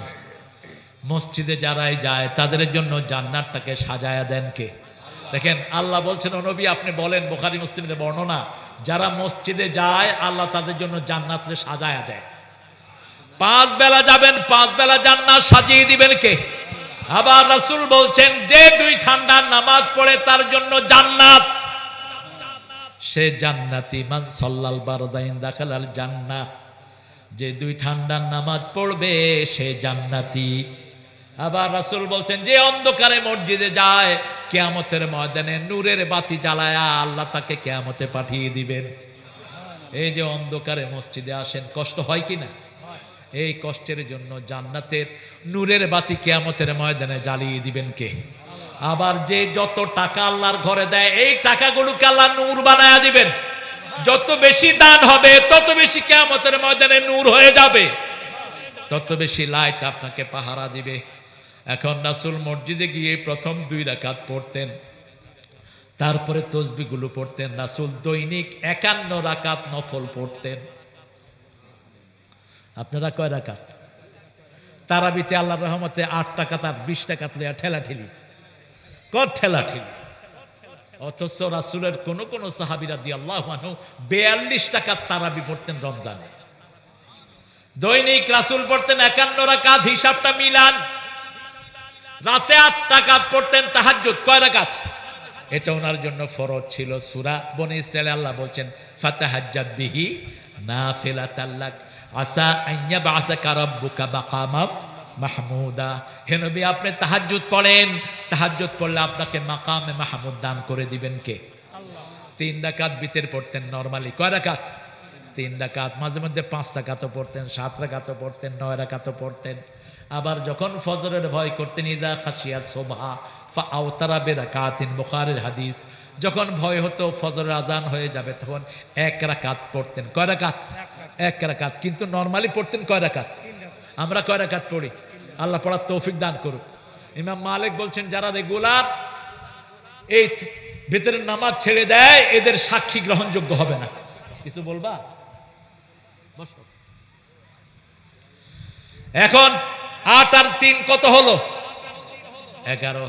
রাসূল বলছেন, দৈনিক যে 12 রাকাত সুন্নত পড়বে তার জন্য আল্লাহ জান্নাতে বাড়ি বানায়া দিবেন। আবার এক বর্ণনায় বললেন, সে আমার সাথে এইভাবে জান্নাতে থাকবে। 12 রাকাত সুন্নত পানি। এশায় কয় রাকাত? 2। মাগরিবে কয়? 2। জোহরে কত? 4। ফজরে কত? 2। মাগরিবে কত? 2। মাগরিবে কত? সুন্নত। সুন্নত কত? এই 12 রাকাত সুন্নত রাসূল পড়তেন 16 রাকাত। রাসূল পড়তেন আসরের আগে, মান সাল্লা আরবাআন কাবলাল আসর লা ইউলিজান নার। যে আসরের আগে 4 রাকাত সুন্নত পড়বে জাহান্নাম তাকে কখনো স্পর্শ করবে না। রাসূল পড়তেন 16 রাকাত। 16 আর 11 কত? 27। ফজরের নামাজের পরে সূর্য উঠলে ইশরাক পড়তেন 4 রাকাত। কত হলো? এরপরে সূর্য ওঠার পরে সালাতুদ দুহা পড়তেন 4 রাকাত। কত হলো? কত গন্ডাকের? 35। এরপরে মাগরিবের পরে 4 রাকাত পড়তেন আওয়াবিন। কত হলো? 39। আবার সালাতুল হাজত পড়তেন 4 রাকাত। কত হলো? সালাতুল ইস্তেখারা পড়তেন 4 রাকাত, কত হলো? সালাতুল কুসুফ পড়তেন 4 রাকাত, কত? আচ্ছা, এখন এবার রাখেন। এরপরে সালাতুল ইস্তেসকা বৃষ্টির নামাজ পড়তেন কখনো কখনো কয় রাকাত? 4 রাকাত। তাহলে কত হলো? এরপরে 17 রাকাত পড়তেন ফরজ, ফজর 2, জোহর 4, কত হলো? 6, আসর 4, কত? 10, মাগরিব 3, এশা 4। এই 68 রাকাত নামাজ পড়তেন কমসে কম রাহমাতাল লিল। আমরা কত দ্রুত পড়ি? আহারে, হ্যাঁ বুঝি না। ও আচ্ছা, হায় রে হায়, আবার কালেকশন। হ্যাঁ রে, পয়সা না ধরে নিয়ে আসবেন মিয়া, মাহফিলে পয়সা না। স্যারের পয়সা কেমন আছে আপনি? আমার স্যারে দিবেন বিনায়কপুর, এগুলো ও আকাশ ভাই দিয়েছেন 1500, তারপরে কামরুল ভাই 500 টাকা, মামুন মিলন ভাই 2000 টাকা, তারপরে মন্নাব খন্দকার ভাই ইলেকট্রিশিয়ান 1000 টাকা, তারপরে শামসুল ভাই 1000 টাকা, জলিল ভাই ধরাইল কি দিন। বসেন, উঠবো না প্রিয় ভাইরা, উঠবো না। এই যে বসে আছেন, এটা আপনাদের, আপনার দান না করলে আপনার সওয়াবটা পাবেন কিয়ামতের ময়দানে। এটা মসজিদের জন্য। আমি কোনো কালেকশনের মাহফিল আমার ডায়েরিতে ঢুকাই না, কিন্তু এসে যখন দেখি যে মসজিদের জন্য, এটা আমাদের স্বার্থ আছে না নাই? এখানে মুসল্লিরা নামাজ পড়ে আমরা সওয়াব পেতে থাকবো। আল্লাহ আমাদেরকে কবুল করুন। কি করবেন বাড়ি গিয়ে? এখন 500 টাকা দিয়েছেন আমার মজনু ভাই, তারপরে আমির ভাই দিয়েছেন 700 টাকা, তারপরে আপেল ভাই দিয়েছেন 1000 টাকা, মজনু মোল্লা ভাই দিয়েছেন 1000 টাকা। আমরা ইনশাল্লাহ আরো দেব। প্রিয় ভাইয়েরা, আপনারা একটু যোগাযোগ করবেন রফিক খানের সাথে। ওই যে মসজিদে এখনো বিভিন্ন এনজিও গুলো আসতেছে, এক এক এনজিও 20 লাখ 25 লাখ 50 লাখ পর্যন্ত দেয়। এখন ইনশাল্লাহ এগুলোর দ্বারা আস্তে আস্তে খুলবে। রফিক ভাইয়ের সাথে যোগাযোগ করবেন, আমিও পার্সোনালি বলে দেব, যাতে এই মসজিদটা একটা আদর্শ মসজিদ হয়। রাজি আছি তো? এখানে হেফজখানা থাকবে, এখানে ছেলেরা ক্লাস 5 পর্যন্ত পড়বে, মেয়েরা পড়বে, ঠিক না? ঠিক। আমাদের বয়স্ক অনেকের কেরাত ঠিক নাই। আমরা যদি বুড়া বয়সেও কোরআন পড়ি, শহীদের মর্যাদা দান করে দিবেন কে? রাসূল সাল্লাল্লাহু আলাইহি ওয়াসাল্লাম একদিন মসজিদে ঢুকতেছেন, এরকম লাফায় লাফায়। সাহাবায়ে কেরাম বলেন, ইয়া রাসূল, আপনি এভাবে পা ফেলতে পাচ্ছেন না কেন? রাসূল সাল্লাল্লাহু আলাইহি ওয়াসাল্লাম বলেন, আমি যা দেখি তোমরা তা দেখো না। কোরআন পড়ার জন্য লোকেরা এসেছে, ওদেরকে রিসিভ করার জন্য হাজার হাজার জান্নাতের ফেরেশতা ওখানে পর বিছিয়ে দিয়েছে। ওই পরের উপর দিয়ে হেঁটে যায় এই কোরআনের শিক্ষার্থীরা।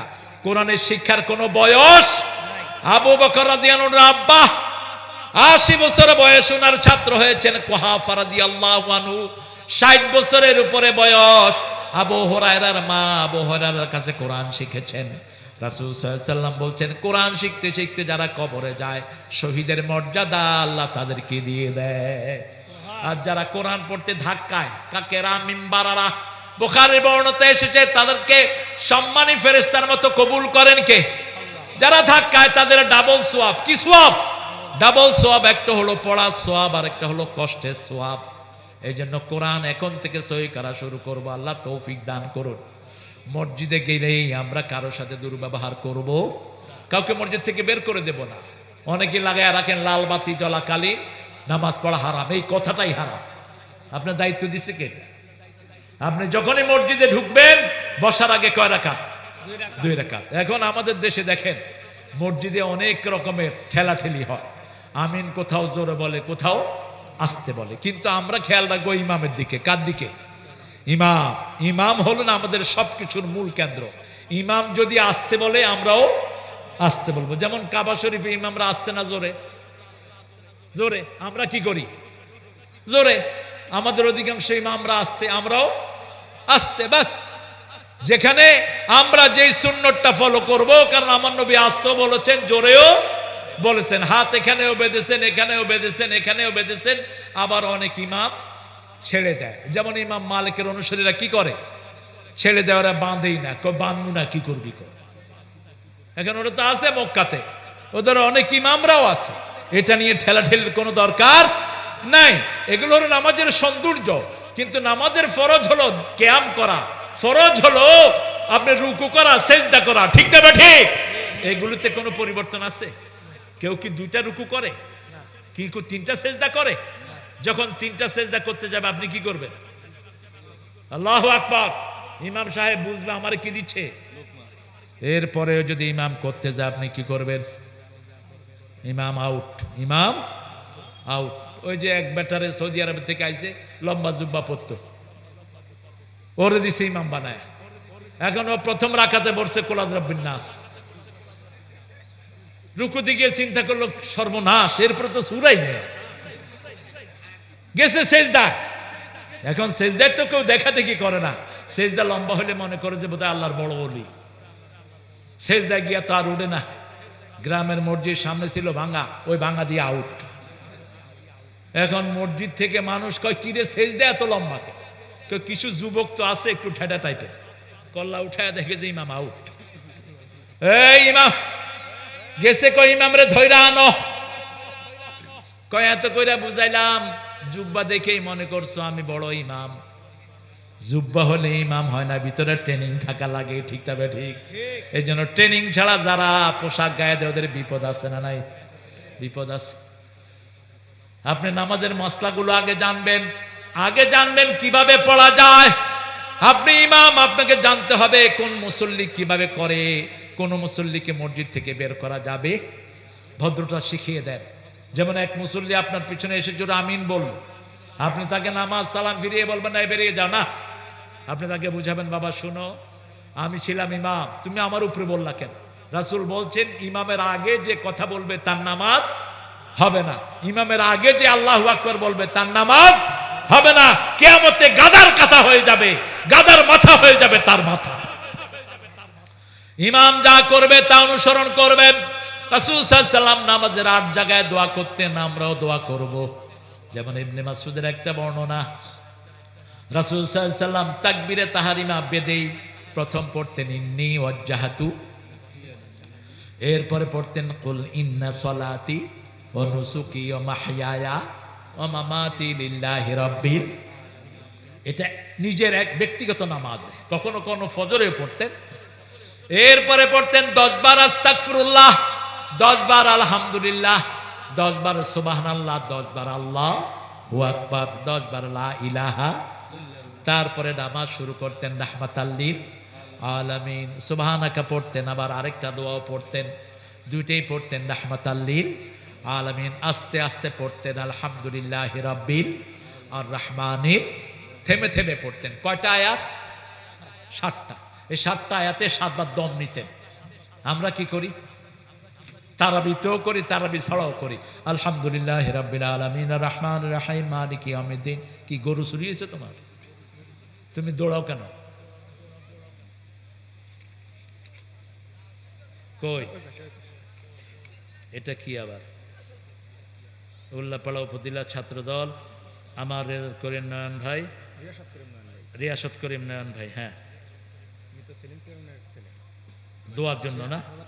আহারে বাবার দোয়ার জন্য আমাদের আমাদের নয়ন ভাই, রিয়াসত করিম ভাই, হ্যাঁ রিয়াসত ভাই, আসসালামু আলাইকুম। আসসালামু আলাইকুম। হ্যাঁ জি রিয়াসত, আচ্ছা জি, আলহামদুলিল্লাহ, দোয়া করবেন, দোয়া করবেন, জি জি দিবে ইনশাআল্লাহ, রিয়াজ দিবে ইনশাআল্লাহ। জি জি, আমাদের প্রিয় নয়ন করিম ভাই, রিয়াসত করিম নয়ন ভাই 15,000 টাকা দিয়েছেন, আল্লাহ খুব 8,000 টাকা, এখানে 8,000 টাকা দিয়েছেন, আল্লাহ ওনার আব্বাকে মাফ করে দিক। সেলিম চেয়ারম্যানের ছেলে, বিষ্ণু দানবী ছিলেন সেলিম চেয়ারম্যান, ওনার ছেলে। আচ্ছা, মৃত্যুর পরে তো অনাদিকাল থাকতে হবে, ঠিক না বেটি? দোয়া করলে তো আমাদের অসুবিধা নেই, অসুবিধা আছে? আল্লাহ তার কবরটাকে জান্নাত বানিয়ে দিক, তার ছেলেটাকে ইসলামের শ্রেষ্ঠ সৈনিক বানিয়ে দিক। আমরা প্রত্যেক ভাইয়ের জন্য দোয়া করব। রাসূল আবু জেহেলের হেদায়েতের জন্য দোয়া করতে, আমাদের কি হয়েছে? আমরা প্রত্যেক মুসলমান নাম যার আছে তার জন্য কি করব? দোয়া করব। আল্লাহ তাদের সবাইকে ইসলামের জন্য কবুল করুক। সূরা ফাতিহা পড়তেন আস্তে আস্তে, এরপরে ওয়ালাদ-দাল্লিন আমিন বলতেন। আমিন বলার পর রাসূল একটু চুপ থাকতেন।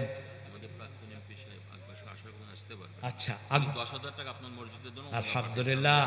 আমাদের প্রিয় প্রাক্তন এমপি আকবর সাহেব, আমাদের জননেতা, তিনি 10,000 টাকা পাঠিয়েছেন। আল্লাহ তার দানটাকে কবুল করুক।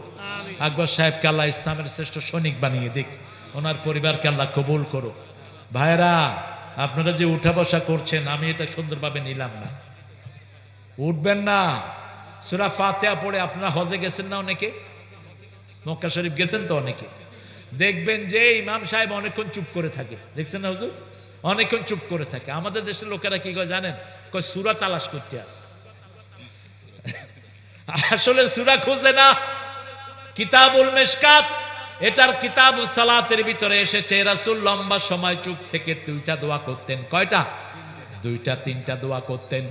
প্রথম দোয়া করতেন, আল্লাহুম্মা বাঈদ বাইনি ওয়া বাইনা খাতায়া কামা বা'আদতা বাইনাল মাশরিকি ওয়াল মাগরিব, আল্লাহুম্মা নাক্কিনি মিন খাতায়া কামা ইউনাক্কাস সাবুল আবিয়াদ মিনাদ দানাস, ওয়াগসিলনি মিন খাতায়া বিল মাই ওয়াস সালজি ওয়াল বারদ। এই দোয়াটা করতেন। এরপর রাসূল সাল্লাল্লাহু আলাইহি ওয়াসাল্লাম পড়তেন, আউযু বিল্লাহি মিনাশ শাইতানির রাজিম, বিসমিল্লাহির রহমানির রহিম। এই দোয়াগুলো পড়ে রাসূল নামাজের কেরাত শুরু করতেন। আবু হুরায়রা জিজ্ঞেস করেছেন, ইয়া রাসূলুল্লাহ, আপনি সূরা ফাতিহা পড়ে অনেকক্ষণ চুপ থাকেন কেন? রাসূল সাল্লাল্লাহু আলাইহি ওয়াসাল্লাম বলছেন, সাআলতা বিশাইইন আযীম, তুমি একটা বড় জিনিস সম্পর্কে আমাকে প্রশ্ন করেছো আবু হুরায়রা। আমি এই সময় এই দোয়াটা পড়ি, আর এই সময় আল্লাহর প্রশংসা করি, তারপরে আউযু বিল্লাহ পড়ে আমি কেরাত শুরু করি। সুবহানাল্লাহ। এরপরে কেরাতের পরেই রাসূল সাল্লাল্লাহু আলাইহি ওয়াসাল্লাম রুকুতে যেতেন। রুকুতে যে খুব সুন্দর করে আমরা যে সানাটা পড়ি সেটা পড়তেন, সুবহানা রাব্বিয়াল আযীম, সুবহানা রাব্বিয়াল আযীম। এটা পড়তেন রাসূল নরমালি 9 বার পড়তেন। কয়বার? 9 বার। আমরা কয়বার পড়ি? কয়বার? কেন 3 বার পড়েন? কি আপনারা কি সারা বছর তাড়াতাড়ি থাকেন? তাড়াতাড়ি পড়বেন যখন আপনার হসপিটালে কোনো রোগী আছে, অথবা ছেলে মেয়ে পরীক্ষার্থী আছে, অথবা একটু তাড়াহুড়া আছে, তখন কয়বার? 3 বার। ঠেকার কাম। এখন সারা বছরই কি ঠেকার কাম? রাসূল কয়বার পড়তেন? 9 বার। আহা, কি সুন্দর! যতক্ষণ রুকুতে থাকবেন ততক্ষণ গুনাহ মাফ হতে থাকবে। যতক্ষণ নামাজে থাকবেন আল্লাহর আরশ থেকে আপনার উপর সরাসরি রহমত নাজিল হতে থাকবে। 2 জন ফেরেশতা 2 পাশে থাকে। আল্লাহুম্মা আহফিজ হায়াতাহু কামা হাফাজতা সালাতাক, হে আল্লাহ, আপনার নামাজ যেমন হেফাজত করেছে, তাসবিহগুলো হেফাজত করেছে, রুকু হেফাজত করেছে, ও দুনিয়া আখিরাত আপনি একটু হেফাজত করে দিয়েন। আর যখন আপনি নামাজের সূরা নষ্ট করলেন, দোয়া নষ্ট করলেন, রুকু নষ্ট করলেন, ফেরেশতা বলে দাইয়ে হায়াতা, ওর জীবনকে ধ্বংস করে দেন, যেমন সে আপনার নামাজকে ধ্বংস করে দিয়েছে। রুকুতে গেলেন, রুকুতে রাসূল সাল্লাল্লাহু আলাইহি ওয়াসাল্লাম একটা দোয়া করতেন, 9 বার পড়তেন, সুবহানা রাব্বিয়াল আযীম। যদি আপনার অসুস্থতা থাকে 7 বার পড়েন, আর যদি অসুস্থতা থাকে 5 বার পড়েন। কিন্তু রাসূল যখন একা পড়তেন কতবার পড়তেন তার কোনো হিসাব। আধা ঘন্টা থাকতেন কেরাতে, যদি আধা ঘন্টা, রুকুতে আধা ঘন্টা, রুকুতে যদি আধা ঘন্টা, সেজদায় আধা ঘন্টা, 2 সেজদার মধ্যখানে আধা ঘন্টা। কখনো কখনো 2 রাকাত নামাজ দিয়ে সারা রাত পার করে দিতেন। সুবহানাল্লাহ বলতে ইচ্ছা করে না। ইমাম সাহেব দেখবেন পিছনের মুসল্লিরা কেমন। যদি আমার বাবাজির মতো একটু বয়স্ক মুসল্লি হয়, অল্প পড়বেন, 6 বার পড়েন, 5 বার পড়েন, 7 বার পড়েন, অথবা 3 বার পড়েন। ঠিক না বা ঠিক? কেরাতগুলো ছোট নেন। ইবনে মাসউদকে একবার মাগরিবের নামাজে লোকেরা ইমাম বানাইলো, তিনি সূরা নেসা পড়া শুরু করছে। সূরা নেসা ছোট না বড়? এই 3 রাকাত নামাজে সূরা নেসা শেষ। এশা ধর। এখন মুসল্লিরা ছাড়তেও পারে না, থাকতেও। নামাজ শেষ করে রাসূল কাছে বিচার দিচ্ছেন, বুখারীতে বর্ণনা এসছে। রাসূল বলেন, কি খবর ইবনে মাসউদ? ইবনে মাসউদকে চিনেন তো? নাম শুনেছেন তো? আব্দুল্লাহ ইবনে মাসউদ রাদিয়াল্লাহু, তিনি এত সুন্দর তেলাওয়াত করতেন, তিনার তেলাওয়াতের সাথে জিবরাইল আমিন আলাইহিস সালামের তেলাওয়াত মিলে যেত। রাসূল কখনো কখনো বলতেন, ইয়া ইবনে মাসউদ আতলু মিনাল কোরআন, তুমি কোরআন থেকে তেলাওয়াত করো। এত বরকতি মানুষ ছিলেন। তিনার পাগুলো ছিল ছাগলের পায়ের মতো শুকনা। এই ছেলে, কি করো তুমি দাঁড়িয়ে? বসো বাবা, বসো। এক সাহাবী বললেন, আপনার পাগুলো তো ছাগলের পায়ের মতো। রাসূল শুনে বললেন, শুনো, এই চিকন পা কিয়ামতের ময়দানে আল্লাহর পাল্লায় উহুদ পাহাড়ের চেয়ে ভারী হয়ে যাবে। এত বরকতি মানুষ ছিলেন তিনি। রাসূল বললেন, যখন একা পড়বা ইচ্ছা মতো লম্বা করো, কিন্তু যখন মসজিদে নামাজ পড়বা শিশুর দিকে খেয়াল করবা, মুরব্বির দিকে খেয়াল করবা। যেমন ফজরের নামাজে রাসূল কখনো 60 আয়াত, কখনো 80 আয়াত, কখনো 120 আয়াত পড়তেন 2 রাকাতে, কিন্তু একদিন নাসার ফালাক দিয়ে নামাজ শেষ। কোন সূরা? নাসার ফালাক। সাহাবায়ে কেরাম বললেন, ইয়া রাসূলুল্লাহ সাল্লাল্লাহু, এত ছোট ফজর তো আপনি পড়েন না। রাসূল সাল্লাল্লাহু আলাইহি সাল্লাম বললেন, শুনো, আমি যখন তাকবীরে তাহরিমা বেঁধেছি একটা শিশুর কান্না আমার কানে ভেসে এসেছে। আমার মনে হয়েছে ওই শিশুর মা আমার পিছনে নামাজে দাঁড়ানো, এই জন্য আমি নামাজটাকে সংক্ষিপ্ত করে দিয়েছি। কারণ শিশুকে আদরের কথা আমার ইসলামে আছে না নাই? মাল্লাম ইয়ারহাম সগীরানা ওয়ালাম ইউআক্কির কাবীরানা লাইসা মিন্না। যে শিশুকে আদর করে না, মুরব্বীকে সম্মান করে না, সে আমার উম্মত। আপনি যে কোনো মুরব্বী হোক, হিন্দু, আপনি বাসে বসে আছেন, দেখলেন একজন হিন্দু মাথার চুল পাকা উঠেছে, আপনি উঠে তাকে জায়গা করে দেন, আপনাকে সম্মান দিবেন কে? আল্লাহ সম্মান দিবেন। একজন হিন্দু মা হাতে বোঝা নিয়ে যাচ্ছে, বৃদ্ধা মা, যেই হোক, YXZ, আচ্ছা, keep her belongings on your hand, আপনার হাতে তার বোঝা তুলে দেন, খুশি হবেন কে? দেখেন না রাসূলের দিকে তাকান, রাসূল সাল্লাল্লাহু আলাইহি সাল্লাম, ও আমি যেখানে যে এটা আছে আর কি, মসজিদের পাশে আমার, বলেন, মসজিদের পাশে আমার কবর দিও ভাই, যেন গোরে হতেও মুয়াজ্জিনের আযান শুনতে পাই। আমার গোরের পাশে দিয়ে ভাই নামাজিরা যাবে, পবিত্র সেই পায়ের ধ্বনি এ বান্দা শুনতে পাবে। গোর আযাব থেকে গুনাহগার পাইবে রেহাই, মসজিদের পাশে আমার। কত দরবেশ আল্লাহর ভক্ত নবীজির উম্মত এই মসজিদে করে রে ভাই কোরআন তেলাওয়াত। আমি তাদের সাথে কেঁদে কেঁদে আল্লাহর নাম জপতে চাই, আল্লাহর নাম জপতে চাই, মসজিদের পাশে আমার। এখন তো শোনেন না, মসজিদ কাঁদে প্রত্যেক দিন। রাসূল বলছেন সাল্লাল্লাহু, আল্লাহ প্রত্যেক দিন পৃথিবী ধ্বংস করতে চায়, প্রত্যেক দিন। 2 প্রকার লোকের জন্য পারে না। কয় প্রকার? এক হলো আবেরুনাল মাসাজিদ, আরেক হলো মুস্তাগফিরিনা বিল আসহার, মসজিদ আবাদকারীদের জন্য। আরেক হলো শেষ রাতে উঠে যারা গুনগুন করে কাঁদে, তাদের জন্য আল্লাহ দুনিয়াটাকে টিকিয়ে রেখেছেন। এই যে মসজিদে কিছু লোক আছে, সকালে গেলেও পাওয়া যায়, বিকালে গেলেও পাওয়া যায়, এদের জন্যই সমাজের বরকত বাড়িয়ে দেন কে? রাসূলের একজন সাহাবী সারাক্ষণ ওনার সাথে মসজিদে থাকতেন। তো ওনার ভাই এসে বলছে, ইয়া রাসূলুল্লাহ, আমরা খেতে কাজ করি আর উনি শুধু মসজিদে বসে থাকে। রাসূল মুস্কি হাসলেন। সাহাবী জিজ্ঞেস করেন, ইয়া রাসূলুল্লাহ, আপনি হাসলেন কেন? বলছে, তোমার এই ভাই মসজিদে থাকে দেখেই আল্লাহ তোমার খেতে বরকত বাড়িয়ে দিয়েছে। মসজিদে যতক্ষণ থাকবেন ততক্ষণ কার ছায়ায় থাকেন?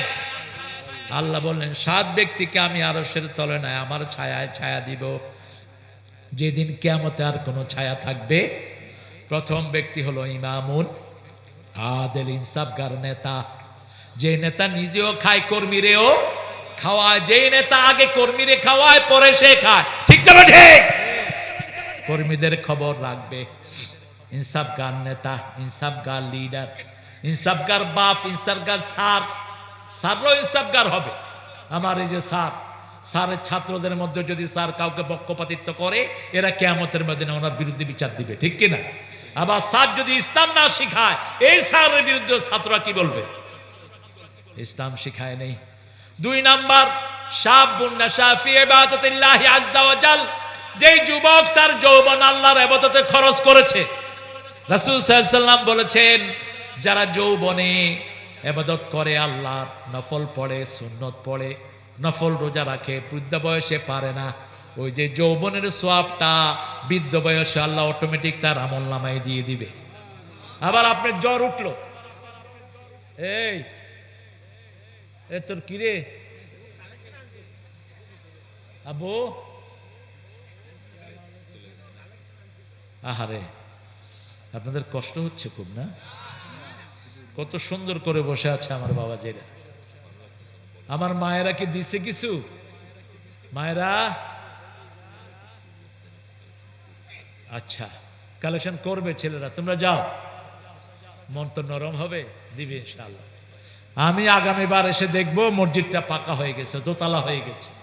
আর রফিক খান ভাইকে আপনারা একটু কানে তুলে দিবেন, যেটা বাকি থাকবে রফিক খান ভাইকে বলবেন, বিভিন্ন এনজিও গুলো দেয়, উনি যদি বলে যে আমি জানি না, তো আমার সাথে যোগাযোগ করতে বলবেন, ব্যবস্থা করে দেবো ইনশাআল্লাহ।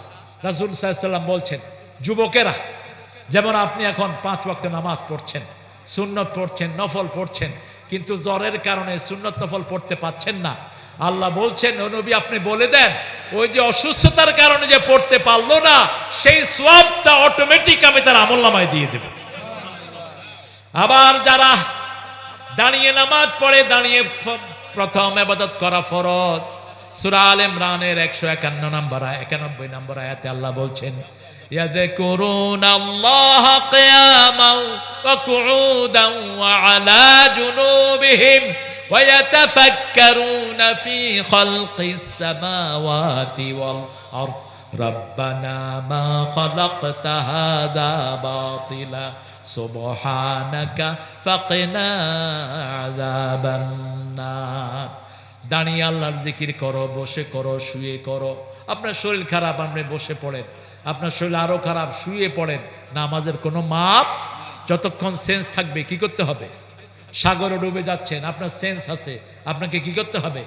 নামাজ পড়তে হবে। তো দাঁড়িয়ে পড়তে পারছেন না, বসে পড়ছেন, কোমরে ব্যথা, হাঁটুতে ব্যথা, রাসূল সাল্লাল্লাহু আলাইহি ওয়াসাল্লাম বলছেন দাঁড়িয়ে পড়ার সওয়াবটাই আল্লাহ আপনার আমলনামায় দান করে দিবেন। আল্লাহ রহমান, আল্লাহ চায় বান্দারা চেষ্টা করুক, চেষ্টা করলেই সেই চেষ্টা কবুল করবেন কে? আল্লাহ রাব্বুল আলামিন কবুল করবেন। 3 নম্বরে বললেন, রাজুলুন কলবুহু মুআল্লাকুন ফিল মাসাজিদ, যেই লোকটার অন্তর সব সময় মসজিদের সাথে ঝুলে থাকে। যখনই আজান হয়, রাসূল সাল্লাল্লাহু আলাইহি ওয়াসাল্লাম আজানের আগে সাহাবীদের সাথে দুঃখ সুখের কথা বলতেন, তাদের সাথে বসে মিলে বসে থাকতেন। কিন্তু যখন আজান হতো, রাসূল আর কাউকে চিনতেন না, সাথে সাথে তিনি চলে যেতেন মসজিদে। যেমন একজন সাহাবী একটা বড় গুনাহ করেছে, গুনাহ করার পরে রাসূলকে এসে বলছেন, ইয়া রাসূলুল্লাহ সাল্লাল্লাহু আলাইহি ওয়াসাল্লাম আমাকে শাস্তি দেন, আমি অনেক বড় গুনাহ করেছি। কথা বলবো না, এই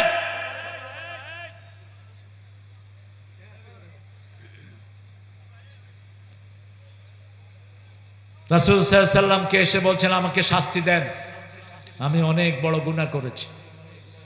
আমার প্রিয় ভাইরা, যাদের সামর্থ্য আছে দিলেন না, যতটুক সামর্থ্য আছে এতটুক ক্ষতি হবে। কিন্তু আল্লাহর জন্য চাইলে দেয়াটা সুন্নত না নফল? জোরে বলেন। সম্পদ দিছে কে? কে দিছে?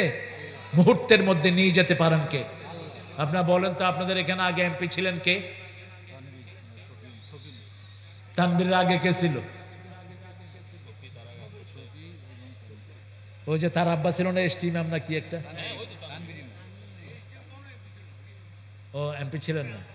তানভীর এখন কোথায়? ওর টাকা কোথায়? ও বলে গানের আড্ডা গিয়ে বসে থাকতো।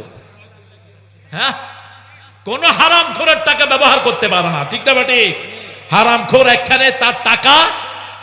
সালমান্নার টাকা কোথায়? সালমান্নার থেকে শুধু ব্যাংক পায় 36,000 কোটি টাকা। কোথায় এখন? জেলখানায় গু খায়। আনিচ্ছার টাকা কোথায়? কোন হারাম খোরের টাকা কোনো কাজে লাগে না। আর মসজিদে যারা টাকা লাগায় এদের টাকার কোনো ভুল নাই। হাসিনা যদি শুধু হত্যা না করত, এই বেডিরে কেউ 40 সাল পর্যন্ত নামাইতে পারত না।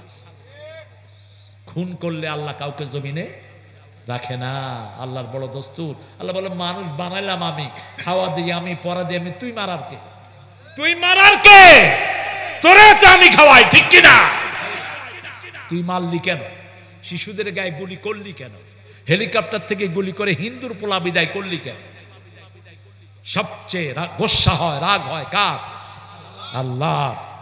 এক মুহূর্তের মধ্যে ধাক্কা দিয়ে বের করে দিল, তার নাম নেয়ার মতো কেউ নাই। আধা ঘন্টা আগেও আমাদের অস্থিরতা, কি হয় কি হয়, ঠিক না? ঠিক। আধা ঘন্টা পরে একটা ফোন আসলো আমার ফোনে, আমি তখন রাস্তায়, ঢাকার রাস্তায়, আমার পরিবার সব। ফোন আসছে গিয়ে গই সিটাঙ্গের এক লোক, আমি হন গিয়ে গই, কয় মাগি গিয়ে গই, আরে ঘর হতাহত, হাসিনা বাইক গে, হ্যালো হাসিনা বাইক গে। ফোন করলাম, উনি আউট। ওনাকে সুন্দর করে হেলিকপ্টারে উঠিয়ে দেওয়া হয়েছে। আমাদের সেনাবাহিনী অনেক কৃতিত্বের দাবিদার, কিন্তু কোন সেনাপতি যদি উল্টাপাল্টা কাজ করো, আমরা শিক্ষা দিতে জানি, ঠিক না? ঠিক।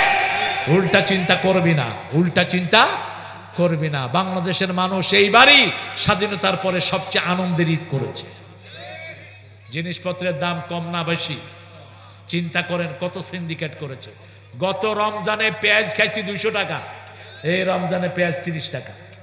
কাঁচামরিচ খাইছি 150 টাকা, ঠিক না? ঠিক। আর এই রমজানে কাঁচামরিচ কত? টমেটো সব পানির দাম। কারেন্ট একবারও যায় না। মাহফিল হলে তো, আর আমার মাহফিল হলে তো সর্বনাশ। মুহূর্তের মধ্যে কারেন্ট টিবাটিবি টিবাটিবি, মানে ওনারা টিবাটিবি করে আর কি। এত শয়তান। এক এমপিকে চট্টগ্রামে রাখলো, কক্সবাজার এমপি আমার মাহফিলের সভাপতি। এমপি এয়ারপোর্টে ফোন করে পুলিশের ওই যে গোয়েন্দাকে বলছে, তারেক মনোহর সাহেব আসলে ফ্লাইটে উঠায় দিন। আবার আমি ফ্লাইট থেকে নামলাম, গোয়েন্দা একজন এসে বলে, হুজুর আসসালামু আলাইকুম। ওয়ালাইকুম আসসালাম, আপনি তো তারেক মনোহর স্যার না? আল্লাহ হ্যাঁ, তুমি কে? কয় স্যার আমি এসবি। আল্লাহ তুই তোমার কাম কি বলো? কয় আপনি তো আজকে এমপি সাহেবের মাহফিলে যাবেন। আমি যে হ্যাঁ, ও তো সভাপতি। কয় হুজুর আপনারা আমি ভালোবাসি, হ্যাঁ আমারে কইছে আপনারা যেন প্লেনে উঠায় দেয়। হবে না? কত বড় শয়তান বুঝলেন? এখানেও এই কাম করছে। কতক্ষণ না কেন? এই যে সাক্ষী আলাউদ্দিনরা, এরা তাদেরকে রাখছে, কয় সালা মাহফিলের প্যান্ডেল ট্যান্ডেল করছে, আর এখান দিয়া পুলিশের কইছে হুজুরে ঢুকতে দিবি না। মুনাফিকের কোনো জায়গা নাই, ওদের শাস্তি কাফেরের চেয়ে বেশি, ঠিক না? ঠিক। ইন্নাল মুনাফিকিনা ফিদ দারকিল আসফালি মিনান নার, জাহান্নামের শেষ ভাগে থাকবে মুনাফিক গুলো। আল্লাহ মুনাফিক থেকে আমাদেরকে হেফাজত করেন। এখনো যারা কোরআনের ভালোবাসা আছে যাদের মধ্যে, তারা সমাজে এখনো আছে না নাই? আমরা তাদেরকে ভালোবাসি। যারা মসজিদকে ভালোবাসে আমরা তাদেরকে ভালোবাসি। আমরা মসজিদকে ভালোবাসবো তো? বাসবো তো? বিবিকে হাতে করে নামাজ পড়বেন। রাসূল বিবির সাথে নামাজ পড়ে কি করতেন জানেন? হাত তুলে বিবির নাম ধরে দোয়া করতেন। সুবহানাল্লাহ কইবেন না? আর আপনারা তো বিবির কিলানের রাস্তা খোঁজেন। সিরাজগঞ্জের মানুষ অবশ্য ভালো, যৌতুক নাই। যৌতুক আছে? তুমি খাইছো যৌতুক? এ মেম্বার যৌতুক খাইছেন? হ্যাঁ, মেম্বার করে নাই। যৌতুক যারা খাবেন ভাইরা, ও বউ মাফ না করলে আল্লাহ মাফ করবে না। যৌতুক যারা খেয়েছেন, আপনার জিনাকার হিসাবে উঠবেন কিয়ামতের ময়দানে। আপনাদের আমল নামায় লেখা থাকবে জিনাকার। ওই বউটাকে আল্লাহ মাফ করে দিবেন। লোহার একটা আংটি দিয়ে হলেও মোহরানা আদায় করে বোর কাছে যাও। রাসূল সাল্লাল্লাহু আলাইহি ওয়াসাল্লাম মোহরানা আদায় ছাড়া কোনো বিবাহ পড়াতেন না। আমাদের কাজীগুলো হলো পয়সা পাইলেই অবৈধ মাইয়ারে ভাগায় লয়ে গেছে, আমার টেহাতে বিয়ে পড়ায় দেয়। অথচ রাসূল বলছেন, মান তাজাওয়াজা বিগাইরি ইজনি ওয়ালিয়িন ফানিকাহুহা বাতিলুন বাতিলুন বাতিলুন। তিনবার বললেন, যে মেয়ে ওলি ছাড়া বিয়ে করে তার বিয়া বাতিল বাতিল বাতিল। মেয়ের একমাত্র ওলি হলো তার বাপ। ওলিকে বাপ অথবা তার ভাই অথবা তার কি ভাই। এরপরে মোহরানা ক্যাশ ছাড়া রাসূল কখনো বিয়ে পড়াতেন না।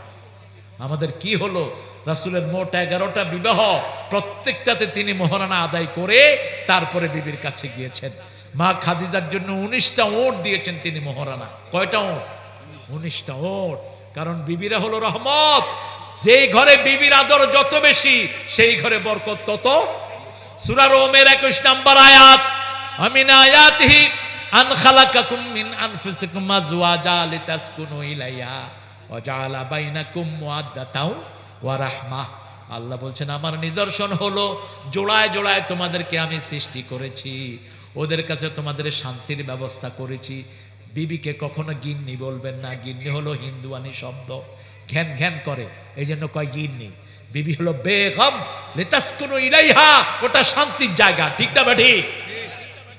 2 নম্বরে আল্লাহ বলেন এক চোখে রাখবা ভালোবাসা, আরেক চোখে রহমত। যৌবনে থাকবে ভালোবাসা, আর যখন বৃদ্ধ হয়ে যাবে কি হবে? রহমত। বুড়ারে ছাড়া বুড়ি চলে না, বুড়িরে ছাড়া বুড়া চলে না। একটু হাসি খুশি কথা, একটু জিনিসটা আগিয়ে দেয়া। রাসূল সাল্লাল্লাহু আলাইহি ওয়াসাল্লাম কোনোদিন কোনো বিবিকে একলা কাজে ছেড়ে দিতেন না। ঘরের কাজগুলো বিবির সাথে মিশে করতেন। রাহমাতাল লিল আলামিন। মা আয়েশা বলতেন মসজিদে নববী থেকে ফজরের নামাজ পড়ে এসেই হাতে ঝাড়ুটা নিয়ে ঘরটা ঝাড়ু দিতেন। রাহমাতাল লিল। নিজের কাপড় নিজে সেলাই করতেন। আমি চুলায় আগুন দিতাম, রাসূল আটার খামির করতেন। আমি রুটি বানাতাম, রাসূল ছেঁকে দিতেন। আবার কোনো দুঃখ কষ্টে পড়লে রাসূল সাল্লাল্লাহু আলাইহি সাল্লাম আমাদেরকে সময় দিতেন। মা সাফওয়া বলছেন আমাদের কোনো মেয়ের পানি মাটিতে পড়ার আগে রাসূলের হাতে পড়তো। একদিন মা সাফওয়া বলছেন আমাকে উম্মে সালমা বলছেন আমি নাকি ইহুদির মেয়ে। কি হয়েছে হুজুর? ফোন তো আমগো আছে। হ্যালো, ফোন ধরবেন না। আর ফোনে বেশি কথা বলা এগুলো হারাম, জীবন নষ্ট করে দেয়। এটা রাখবেন। এই যে গোড়ার ডিম, yes no very good off. Android set, liver heart kidney শেষ। আর ছেলেরা যারা খেলছে মাশাআল্লাহ মাহফিল বেশি করবে, শিশুরা বেশি আসে। আমাদের শিশুরা সবচেয়ে বেশি ব্রেনি।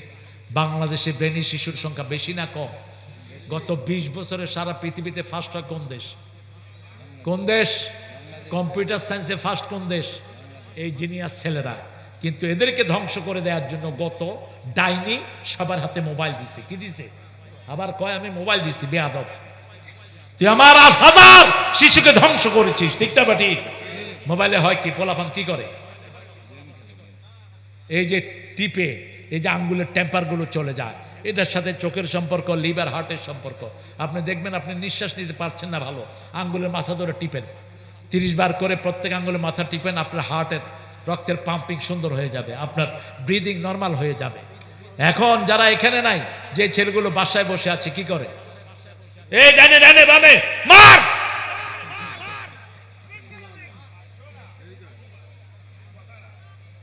আমার ঘরেও আছে তো 2 প্লেয়ার, ছোটটা একদম একদম ছোটটা 6 পারা মুখস্থ করছে। এদেরকে সমানে মাদ্রাসায় দেন। ব্রেনি ছেলেদের খোরাক হলো একমাত্র কোরআন, কোরআন এবং কোরআন। কোরআন পড়লে ব্রেন খোলে, কোরআন পড়লে ব্রেনের সেলগুলো তাজা হয়। কোরআনের প্রত্যেকটা অক্ষরের সাথে ব্রেনের 2700 কোটি নার্ভের সম্পর্ক, 2500 কোটি নার্ভ আছে আপনার হার্টে। এই সবগুলোর খাওয়া হলো কোরআন, কোরআন এবং কোরআন। রু আসছে কোত্থেকে? উপর থেকে। কোরআন আসছে কোত্থেকে? উপর থেকে। রুহের খাওয়া আলু না, রুহের খাওয়া ডাইল না, এগুলো হলো স্বাস্থ্যের খাওয়া। রুহের খাওয়া কি?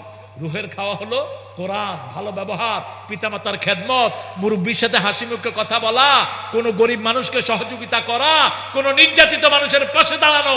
আপনার পাশে এক নির্যাতিত ভাইকে অত্যাচার করতেছে চাঁদাবাজরা, চাঁদাবাজের হাত ভেঙে দেন, পিটিয়ে দেন তাদেরকে। এটা হবে তার জন্য সবচেয়ে বড় ইহসান। ঠিক না বাড়ি? মনে রাখবেন, কোন চাঁদাবাজের পয়সাও খেতে পারে না। কারো মনে কষ্ট দিলে আপনার মনে কষ্ট দিবেন কে? কাউকে যদি আদর করেন আপনাকে আদর করবেন কে? যেমন রাসূলের সুন্নত কি দেখেন, রাসূল সাল্লাল্লাহু আলাইহি ওয়াসাল্লাম মসজিদে নববী থেকে বের হলেন, বেরিয়ে দেখে এক বুড়া পানি উঠাচ্ছে। রাসূল সাল্লাল্লাহু আলাইহি সাল্লাম গিয়ে বললেন, বাবা আমি আপনার পানিটা তুলে দেই। মুরব্বী তাকিয়ে আছেন, কয় বাবা আপনাদের চিনি না, কিছু তো দিতে পারবো না।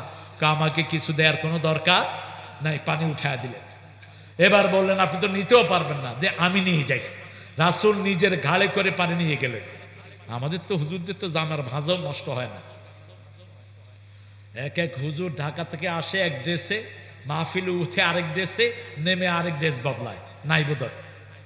কথা কন না কেন? লোকেরা আনতে যায়, কয় হুজুর ড্রেস বদলাচ্ছে। হ্যাঁ, হুজুর কি এতক্ষণ উলঙ্গ ছিলেন? এক ড্রেসে 3 দিন থাকতেন রাহমাতাল লিল আলামিন। সাহাবায়ে কেরাম 5 দিন 7 দিন এক ড্রেসে থাকতেন। তোমার কি পচা ব্যারাম হয়েছে? রাসূল ওই বৃদ্ধের পানি নিজের ঘাড়ে করে নিয়ে বাড়ি পৌঁছিয়ে দিলেন। কোন রাসূল?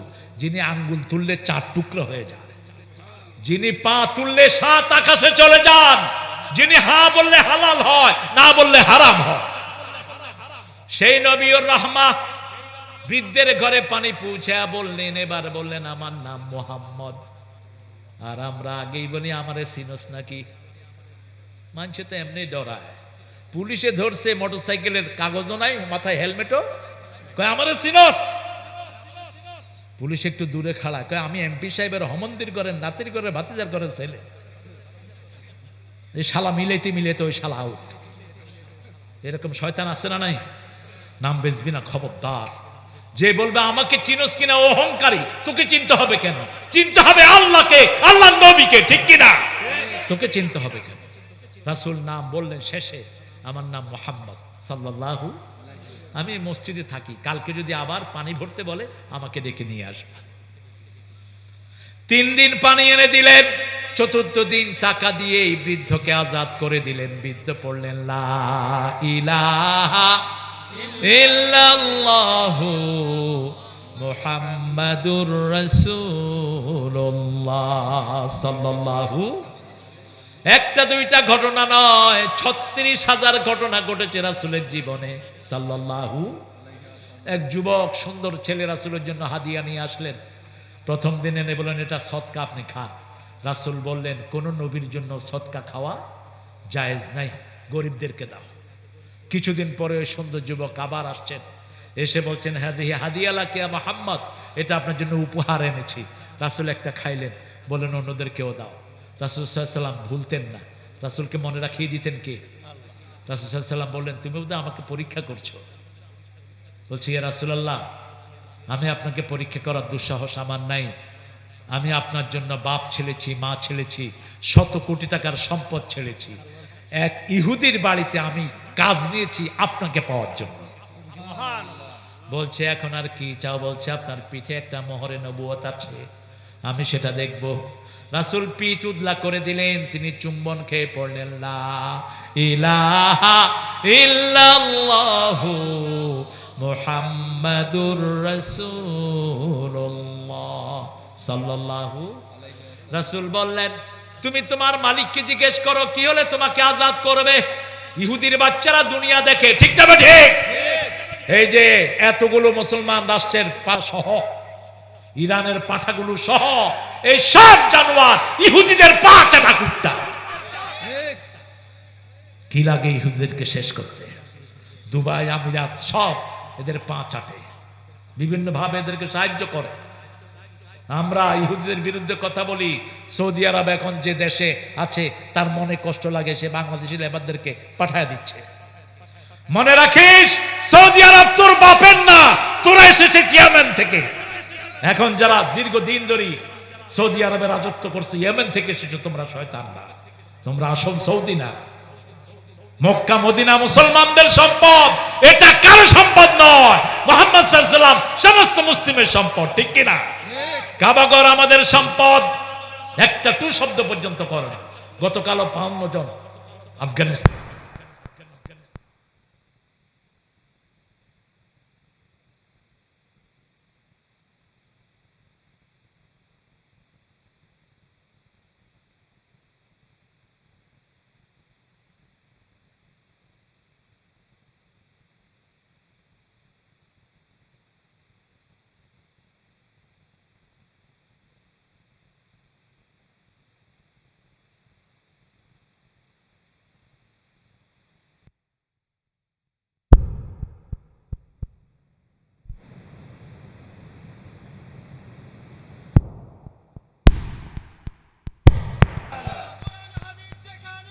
আমরা আছি সেখানে, আমরা আছি সেখানে। আল্লাহু আকবার। আপনারা টেনশন করবেন না, আফগানিস্তান রেডি আছে। এখন মহড়া দিচ্ছে পাকিস্তান। ইমরান খান তো আগেই বলে রাখছে, মনে আছে না? ওই সময় ওদের ভারতের এই যে আজাদ কাশ্মীর, জম্মু কাশ্মীর, ওখান থেকে মিলিটারি ক্যাম্পের থেকে 8 জন সেনাপতিকে নিয়ে জবাই করছে, কসুও করতে পারে না। ওদের যুদ্ধ তরিকে সাগরও ডুবাইয়া দিছে, কিছুই করতে পারে। ইমরান বলছে একটু শব্দ করবি, পারমিক বোমা মারবো, বোমা মারবো, একদম মোদি তোর গোষ্ঠী শুদ্ধা সাফ হয়ে যাবে। কারণ যারা মুশরিক তাদের মতো ভীতু আর কেউ দুনিয়াতে নাই। আর মুসলমান, আল্লাহ বলছেন সূরা আনফাল, তোমরা যদি 20 জন ধৈর্যশীল মুসলমান হও, আমি 200 কাফের উপর বিজয় দান করে দেব। এখনো গাজাতে মুসলমান আছে না নাই? মনে রাখবেন, মুসলমানদেরকে ধ্বংস করা এত সহজ নয়। এদেরকে হেফাজত দায়িত্ব নিয়েছেন কে? আল্লাহ। আমরা যদি আল্লাহর বিধানকে হেফাজত করি, আমাদেরকে হেফাজত করবেন কে? সালমান ফার্সির মালিক ছিল ইহুদি। কি ছিল? ইহুদির বাচ্চা বলছে 100 খেজুর গাছ রোপণ করবি, যেদিন 100 খেজুর গাছে খেজুর ধরবে সেদিন তুই আজাদ। রাসূলকে পরের সপ্তাহে এসে সালমান বলছেন রাদিয়াল্লাহু আনহু, ইয়া রাসূলুল্লাহ, হি সেইজ 1 palm tree 100, 100 খেজুর গাছ রোপণ করলে যেদিন খেজুর ধরবে সেই দিন আমি আজাদ। রাসূল বলেন ওই পাঠারে ক 100 খেজুর গাছ কিনতে, আমি এসে রোপণ করব। 100 খেজুর গাছ কিনছে, রাসূল রোপণ করলেন। সুবহানাল্লাহ বলবেন না? আচ্ছা, বাড়ি গিয়ে বললেন 100 খেজুর গাছের 10টা রুকছে ওমর ফারুক রাদিয়াল্লাহু আনহু। রাসূল এবার পানি ঢাললেন, পানি দিয়ে বলেন আল্লাহ 1 সপ্তাহের ভিতরে খেজুর দিয়ে দাও। 90টায় খেজুর আসলো, 10টায়। রাসূল বললেন ব্যাপার কি? ওমর কয় আমি রুকছি, কিন্তু রাসূলের হাতের মতো বরকত আর কোনো হাতে নাই। রাসূল আবার পানি ঢাললেন, আবার দোয়া করলেন, 10টাতেও কি আসলো? এবার ওই ইহুদির বাচ্চা পাঁঠাকে বলল, পাঁঠা তোর খেজুর খা, সালমান রে ছেড়ে দে। সালমান চলে আসলেন রাসূলের কাছে। মক্কার কাফের সব, সারা আরবের কাফেররা একসাথ হলো, মদিনা উড়িয়ে দিবে। খন্দকের যুদ্ধের একমাত্র পরামর্শদাতাই সালমান ফার্সি রাদিয়াল্লাহু আনহু। রাসূল চিন্তায় পড়ে গেলেন কিভাবে মদিনা রক্ষা করা যাবে। প্রত্যেক মানুষের পরামর্শের দাম আছে না নাই? এই জন্য মসজিদে যত ভাই যাবে, যে দলেরই হোক, তার পরামর্শ নিবেন, তাকে ভালোবাসবেন, তাকে অ্যাক্সেস দিবেন। একজন ইমামও যদি, মুসল্লিও যদি মসজিদের ইমামের বিরুদ্ধে কথা বলে, ওই কথার জবাব যারা ছাড়া ইমামের ইমামতি করা জায়েজ নাই। আসল গণতন্ত্র কোথায় আছে? হ্যাঁ, 12টা বেজে গেছে, কে বলছো? এই ঘড়ি তো আমাদের এখানেও আছে, 4টা ঘড়ি। কয়টা কথা মাথায় নিয়েছে জিজ্ঞেস করলে তো হা করে থাকবা। এই জলিল আসো। জলিল না? ও জলিলের মতো গেঞ্জি দেখি। আল্লাহ জলিলকে ইসলামের সৈনিক বানায় দেখ। ইসলামের জন্য রাগ করবা জলিল, আল্লাহ তোমার রাগকে দিয়ে তোমাকে জান্নাতি বানায় দিবে। ওসমান সাইয়েদনা সালমান বললেন, ইয়া রাসূলুল্লাহ, আমাদের মদিনায় ইরানে একটা নিয়ম আছে, এরকম পরীক্ষা খনন করা। বড় খাল খনন করে দেন, এটার সাথে আরবরা পরিচিত না, দৌড়ে আসবে, ঘোড়া নিয়ে নিচে পড়বে, উপরে থেকে আমরা মাইরা শেষ করে দেব। সুবহানাল্লাহ বলতে ইচ্ছা করলো। রাসূল নিজে পরীক্ষা খনন করলেন। ওটা খনন করতে গিয়ে পেটে পাথর বাঁধলেন, নিজে কুড়াল হাতে নিলেন, বিশাল পরীক্ষা খনন করলেন। সেটা এখনো আছে, আপনারা গেলে, মদিনায় গেলে সেটা পাবেন। সেটার ভগ্নাবশেষ এখনো আছে। খুয়াইলা বিনতে ওয়ালিদ, খালিদ রাদিয়াল্লাহু আনহুর বোন, মেয়েদের তাঁবুতে ছিল। তাহাজ্জুদ পড়তে উঠেছেন, দেখে যে ওখান দিয়া কাফেরদের কানা ঘুষাঘুষি শোনা যাচ্ছে। তিনি তলোয়ার নিয়ে পাড়ে বসে আছেন। তিনি কি পুরুষ না মহিলা? মহিলা। 17 জন কাফেরকে খুন করেছে। আরো আসতে সুবহানাল্লাহ। কয়জন? সমস্ত কাফেররা ভাগা শুরু করেছে। মুসলমান শিবিরের রটনা পড়ে গেল, একজন 17 জনকে খুন করেছে। খালেদ শুনেই বলছে, আমার বোন খুয়াইলা, ভাইও যেমন বোনও তেমন। রাসূল সাল্লাল্লাহু আলাইহি ওয়াসাল্লাম তার জন্য স্পেশাল দোয়া করলেন। আজও যদি দরকার হয় আমরা অস্ত্র হাতে নিতে রাজি আছি না নাই? কারণ দুনিয়াতে আমরা থাকতে আসি না, একদিন চলেই যাব।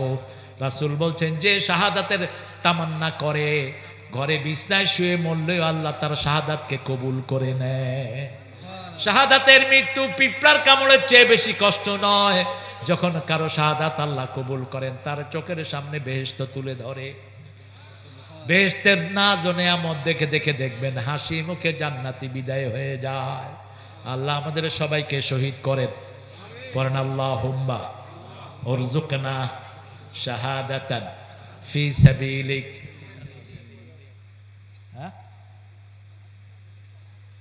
ওয়াজআল মৌতি ফি বিলাদি রাসূলিক। ওমর ফারুক দোয়া করতেন, হে আল্লাহ আপনার রাস্তা আমাকে শহীদ করেন। আরে কি কথা বলছেন আপনি বাবা? ওর সাথে কথা বলছেন কেন? হে আল্লাহ আপনার রাস্তা আমাকে শহীদ করেন, আর যেই ভূমিতে আপনার নবী ঘুমিয়ে আছেন সেই ভূমিতে আমার কবরের ব্যবস্থা করেন। আপনি যদি এখান থেকে দোয়া করেন, রাসূলের কবরের সাথে যোগাযোগ তৈরি করে দিবেন কে? আল্লাহ। এই দোয়াটা আমরা করি তো? আল্লাহ কবুল করেন। রাসূল বলছেন মদিনায় যারা মরবে তারা মাফ, বাকিউল গারকাতে যারা মারা যাবে তাদের গুনাহ মাফ। রাসূল মদিনার সা মুদ্দার জন্য দোয়া করেছেন, আল্লাহুম্মা বারিক ফি সাইহি ওয়া মুদ্দাতিহি। যারা মদিনায় ব্যবসা করবে তাদের ব্যবসার দোয়া করেছেন রাহমাতাল লিল আলামিন। সেজন্য আমরা আছি এখানে। কিন্তু আমরা যদি দোয়া করি, আল্লাহ 5 ওয়াক্ত নামাজ পড়ছি এই গ্রামে, মক্কায় পড়ার সওয়াব আপনি আমাকে দান করে দেন। আল্লাহ তৌফিক আছে না নাই? ক্ষমতা আছে না নাই? আল্লাহ বলছেন আনা ইনদা যন্নি আবদি বি, হাদিসে কুদসি, আমার বান্দা আমার জন্য যা ধারণা করবে আমি তার কাছে তাই হয়ে যাব। আপনি যা চাইবেন দেওয়ার ক্ষমতা রাখেন কে? সেজন্য মসজিদটাকে সুন্দর করব। বাচ্চাদেরকে কোথায় পাঠাবো? মসজিদে পাঠাবো। ছোট ছেলে 7 বছর হয়েছে, আস্তে করে তাকে মসজিদে নিয়ে যান। রাসূল বাচ্চাদেরকে মসজিদে দেখলে এত খুশি হতেন, মেসরি দিতেন। কি দিতেন? মেসরিতে দাঁত ভালো থাকে, কণ্ঠ ভালো থাকে, চিনি দিবেন না। তাল মিশ্রিটা বেস্ট, এটা কণ্ঠের জন্য, দাঁতের জন্য। কিন্তু চিনি এবং এই যে সাদা জিনিসগুলো, এগুলো হোয়াইট পয়জন। সাদা ভাত, সাদা সুজি, তারপরে সাদা চিনি, এগুলো আপনার খাবেন না। ডায়াবেটিসের যেগুলো খান এগুলো খারাপ। মিশ্রি খাবেন আর মিঠাই খাবেন। লাল জিনিসগুলো, রাসূল লাল আটা খেতেন, লাল গম খেতেন। মুহাম্মদ রাসূলুল্লাহ খই খেতেন, খই। মুড়ি খাইতে পারেন, তাও ওই যে সার দেয়া মুড়ি না, আপনাদের গ্রামের মুড়ি ভেজে নিয়েন। এই আর্টিফিশিয়াল যত জিনিস এগুলো শরীরের জন্য বিষ। এই জন্য রাসূলের সুন্নত যেখানে বরকত আছে সেখানে। এই যে এশার নামাজ পড়েছি, এখন নিয়ত করবো আল্লাহ ফজরটা আপনি জামাতে পড়ার ব্যবস্থা করে দিয়েন। ঘুমিয়ে গেলেন, উঠতে পারলেন না, যখন উঠবেন তখনই পড়েন। রাসূল বলছেন তখনই আল্লাহ তার নামাজ কবুল করে নেবেন। মাঝে মধ্যে যেন 2-1 ওয়াক্ত হয়তো ছুটে যেতে পারে, কিন্তু রেগুলার যেন ফজর নষ্ট না হয়। ফজর যারা রেগুলার পড়ে, ফজর কিয়ামতে তাদের জন্য নাজাতের সাক্ষী হয়ে যাবে। এই জন্য সব সময় আর্লি বিছনায় যেতেন রাহমাতাল লিল। এশার পরে তিনি আর কথা বলতেন না। কিন্তু আপনারা আমার সাথেই ওয়াদা খেলাপ করেছেন। আমি বলে এসছি এশার সাথে সাথে আমাকে দিবা। ওই যে গেছে কই আলাউদ্দিন? আমি কালকেও ঘুমিয়েছি 9:30টায়, কালকেও আমি বিছনা গিয়েছি 9:30টায়। আমি এই সুন্নতটা ছাড়তে চাই না। 3টার সময় আজকে দেখবেন মেডিকেল সায়েন্সে বারবার বলতেছে, যারা সুন্দর জীবন চান, লিভার, কিডনি, হার্ট সব ভালো থাকুক চান, আপনারা আর্লি বিছনায় যাবেন, আর্লি উঠবেন, রাতে পেট ভরে খাবেন না। রাসূল মাগরিবের পরেই খেয়ে ফেলতেন এবং এশার সময় শুধু একটু দুধ খেতেন, সামান্য একটু দুধ খেয়ে তিনি শুয়ে পড়তেন। কানা ইয়াকরাহুন নাম কাবলাল এশা ওয়াল হাদিসা বাদা, বুখারী হাদিস। তিনি এশার আগে ঘুম অপছন্দ করতেন, এশার পরে কথা অপছন্দ করতেন। আমরা বিবিদের সাথে ভালো ব্যবহার করব। ঘুমের 5টা সুন্নত বলে ইনশাআল্লাহ আমরা দোয়ার দিকে যাব। প্রথম সুন্নত, ওযু করে ঘুমাবেন। রাসূল বলছেন সাল্লাল্লাহু, যারা ওযু করে ঘুমায় তাদের 3টা লাভ। প্রথম লাভ, তার রূহটা কিয়ামতে, তার রূহটা আল্লাহর আরশের সামনে সিজদা দেওয়ার অনুমতি পেয়ে যায়। দ্বিতীয় লাভ, সে যখন ডান দিকে কাত হয় ফেরেশতারা বলে আল্লাহ আপনার এই গোলামের সব গুনাহ মাফ করে দেন। তৃতীয় লাভ, সে যখন বাম দিকে ঘুরে ফেরেশতারা বলে আল্লাহ তার সব গুনাহ মাফ করে দেন। 2 নাম্বার, আয়াতুল কুরসি পড়তেন। আয়াতুল কুরসি পড়লে সারা রাত একজন ফেরেশতা আপনার বডিগার্ড নিযুক্ত হয়। আর সবচেয়ে ছোট ফেরেশতার সাইজ হলো উহুদ পাহাড়ের সমান। উহুদ পাহাড় কিরে কি করস? 10 মাইল লম্বা 2.5 মাইল চৌড়া এরকম ফেরেশতা যদি ঘরে খাড়ায় থাকে, আসবে কেউ? কেউ আসবে? প্রশ্নই আসে না। 3 নাম্বার, রাসূল সাল্লাল্লাহু আলাইহি ওয়াসাল্লাম কুল হুয়াল্লাহ 3 বার, নাস 3 বার, ফালাক 3 বার পড়ে শরীর ফু দিতেন। 4 নাম্বার, রাসূল সাল্লাল্লাহু আলাইহি ওয়াসাল্লাম ঘুমের আগে 3 বার 33 বার সুবহানাল্লাহ, 33 বার আলহামদুলিল্লাহ, 34 বার আল্লাহু আকবার পড়তেন। তাহলে যত ক্লান্তি আছে সব আল্লাহ দূর করে দিবেন। মোল্লা আলী কারি হানাফি মাযহাবের একজন বড় ইমাম, এই আপনি কই যান? এই কি নামে? এই আব্দুল খালেক, খা বাপে কলেক। হ্যাঁ হ্যাঁ, সারে ধরলে ঠিক আছে। কেন আসতেছে? আসতেছে।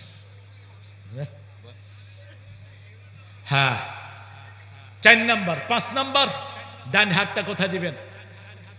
গালের নিচে দিয়ে আপনি পড়বেন আল্লাহুম্মা বিসমিকা আমুতু ওয়া আহইয়া।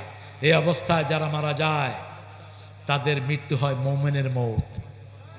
আরো আসতে বলেন সুবহানাল্লাহ। রাসূল সাল্লাল্লাহু আলাইহি ওয়াসাল্লামকে জিজ্ঞেস করা হলো, আপনি নামাজের পর মতো ওযু করেন কেন?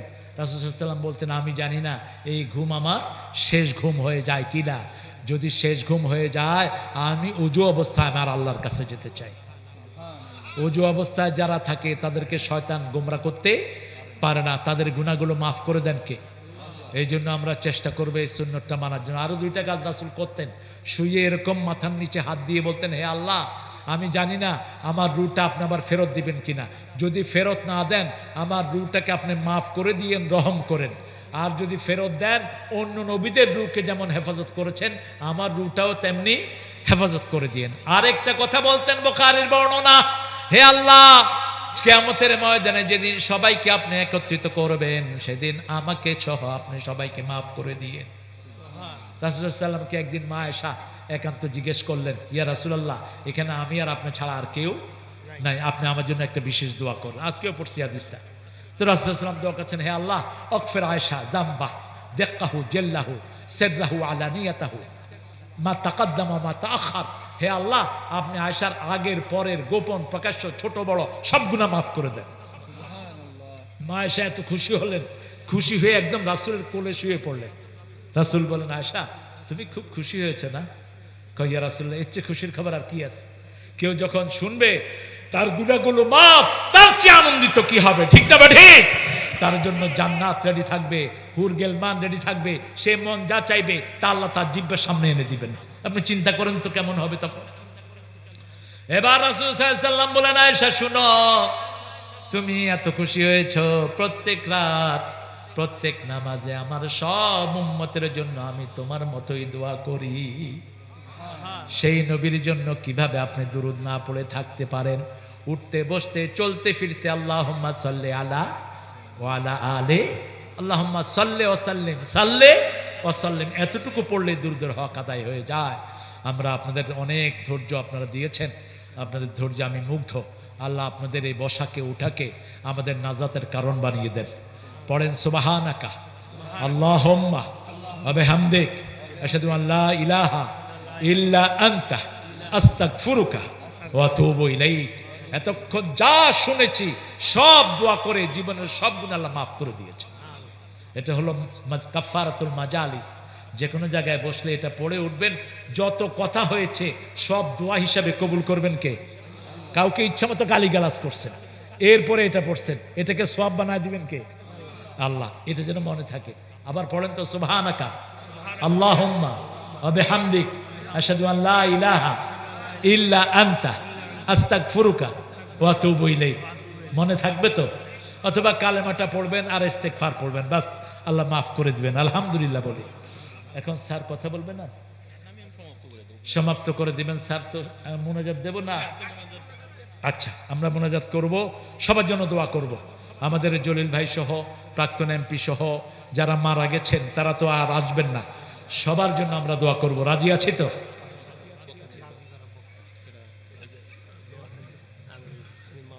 আরে আমাদের প্রিয় একজন আলেম, আমাদের আলেম একজন গর্ব, প্রিয় মানব কিনা, আমিরুল ইসলাম হাফেজাহুল্লাহ, তিনি 1000 টাকা দিয়েছেন। আমাদের এখানে একজন লোক মারা গেছে, ওনার আহারে কি নাম? বক্কার ভাই, ওই যে বাক্কার ভাই। সাত্তারের ভাই বক্কার।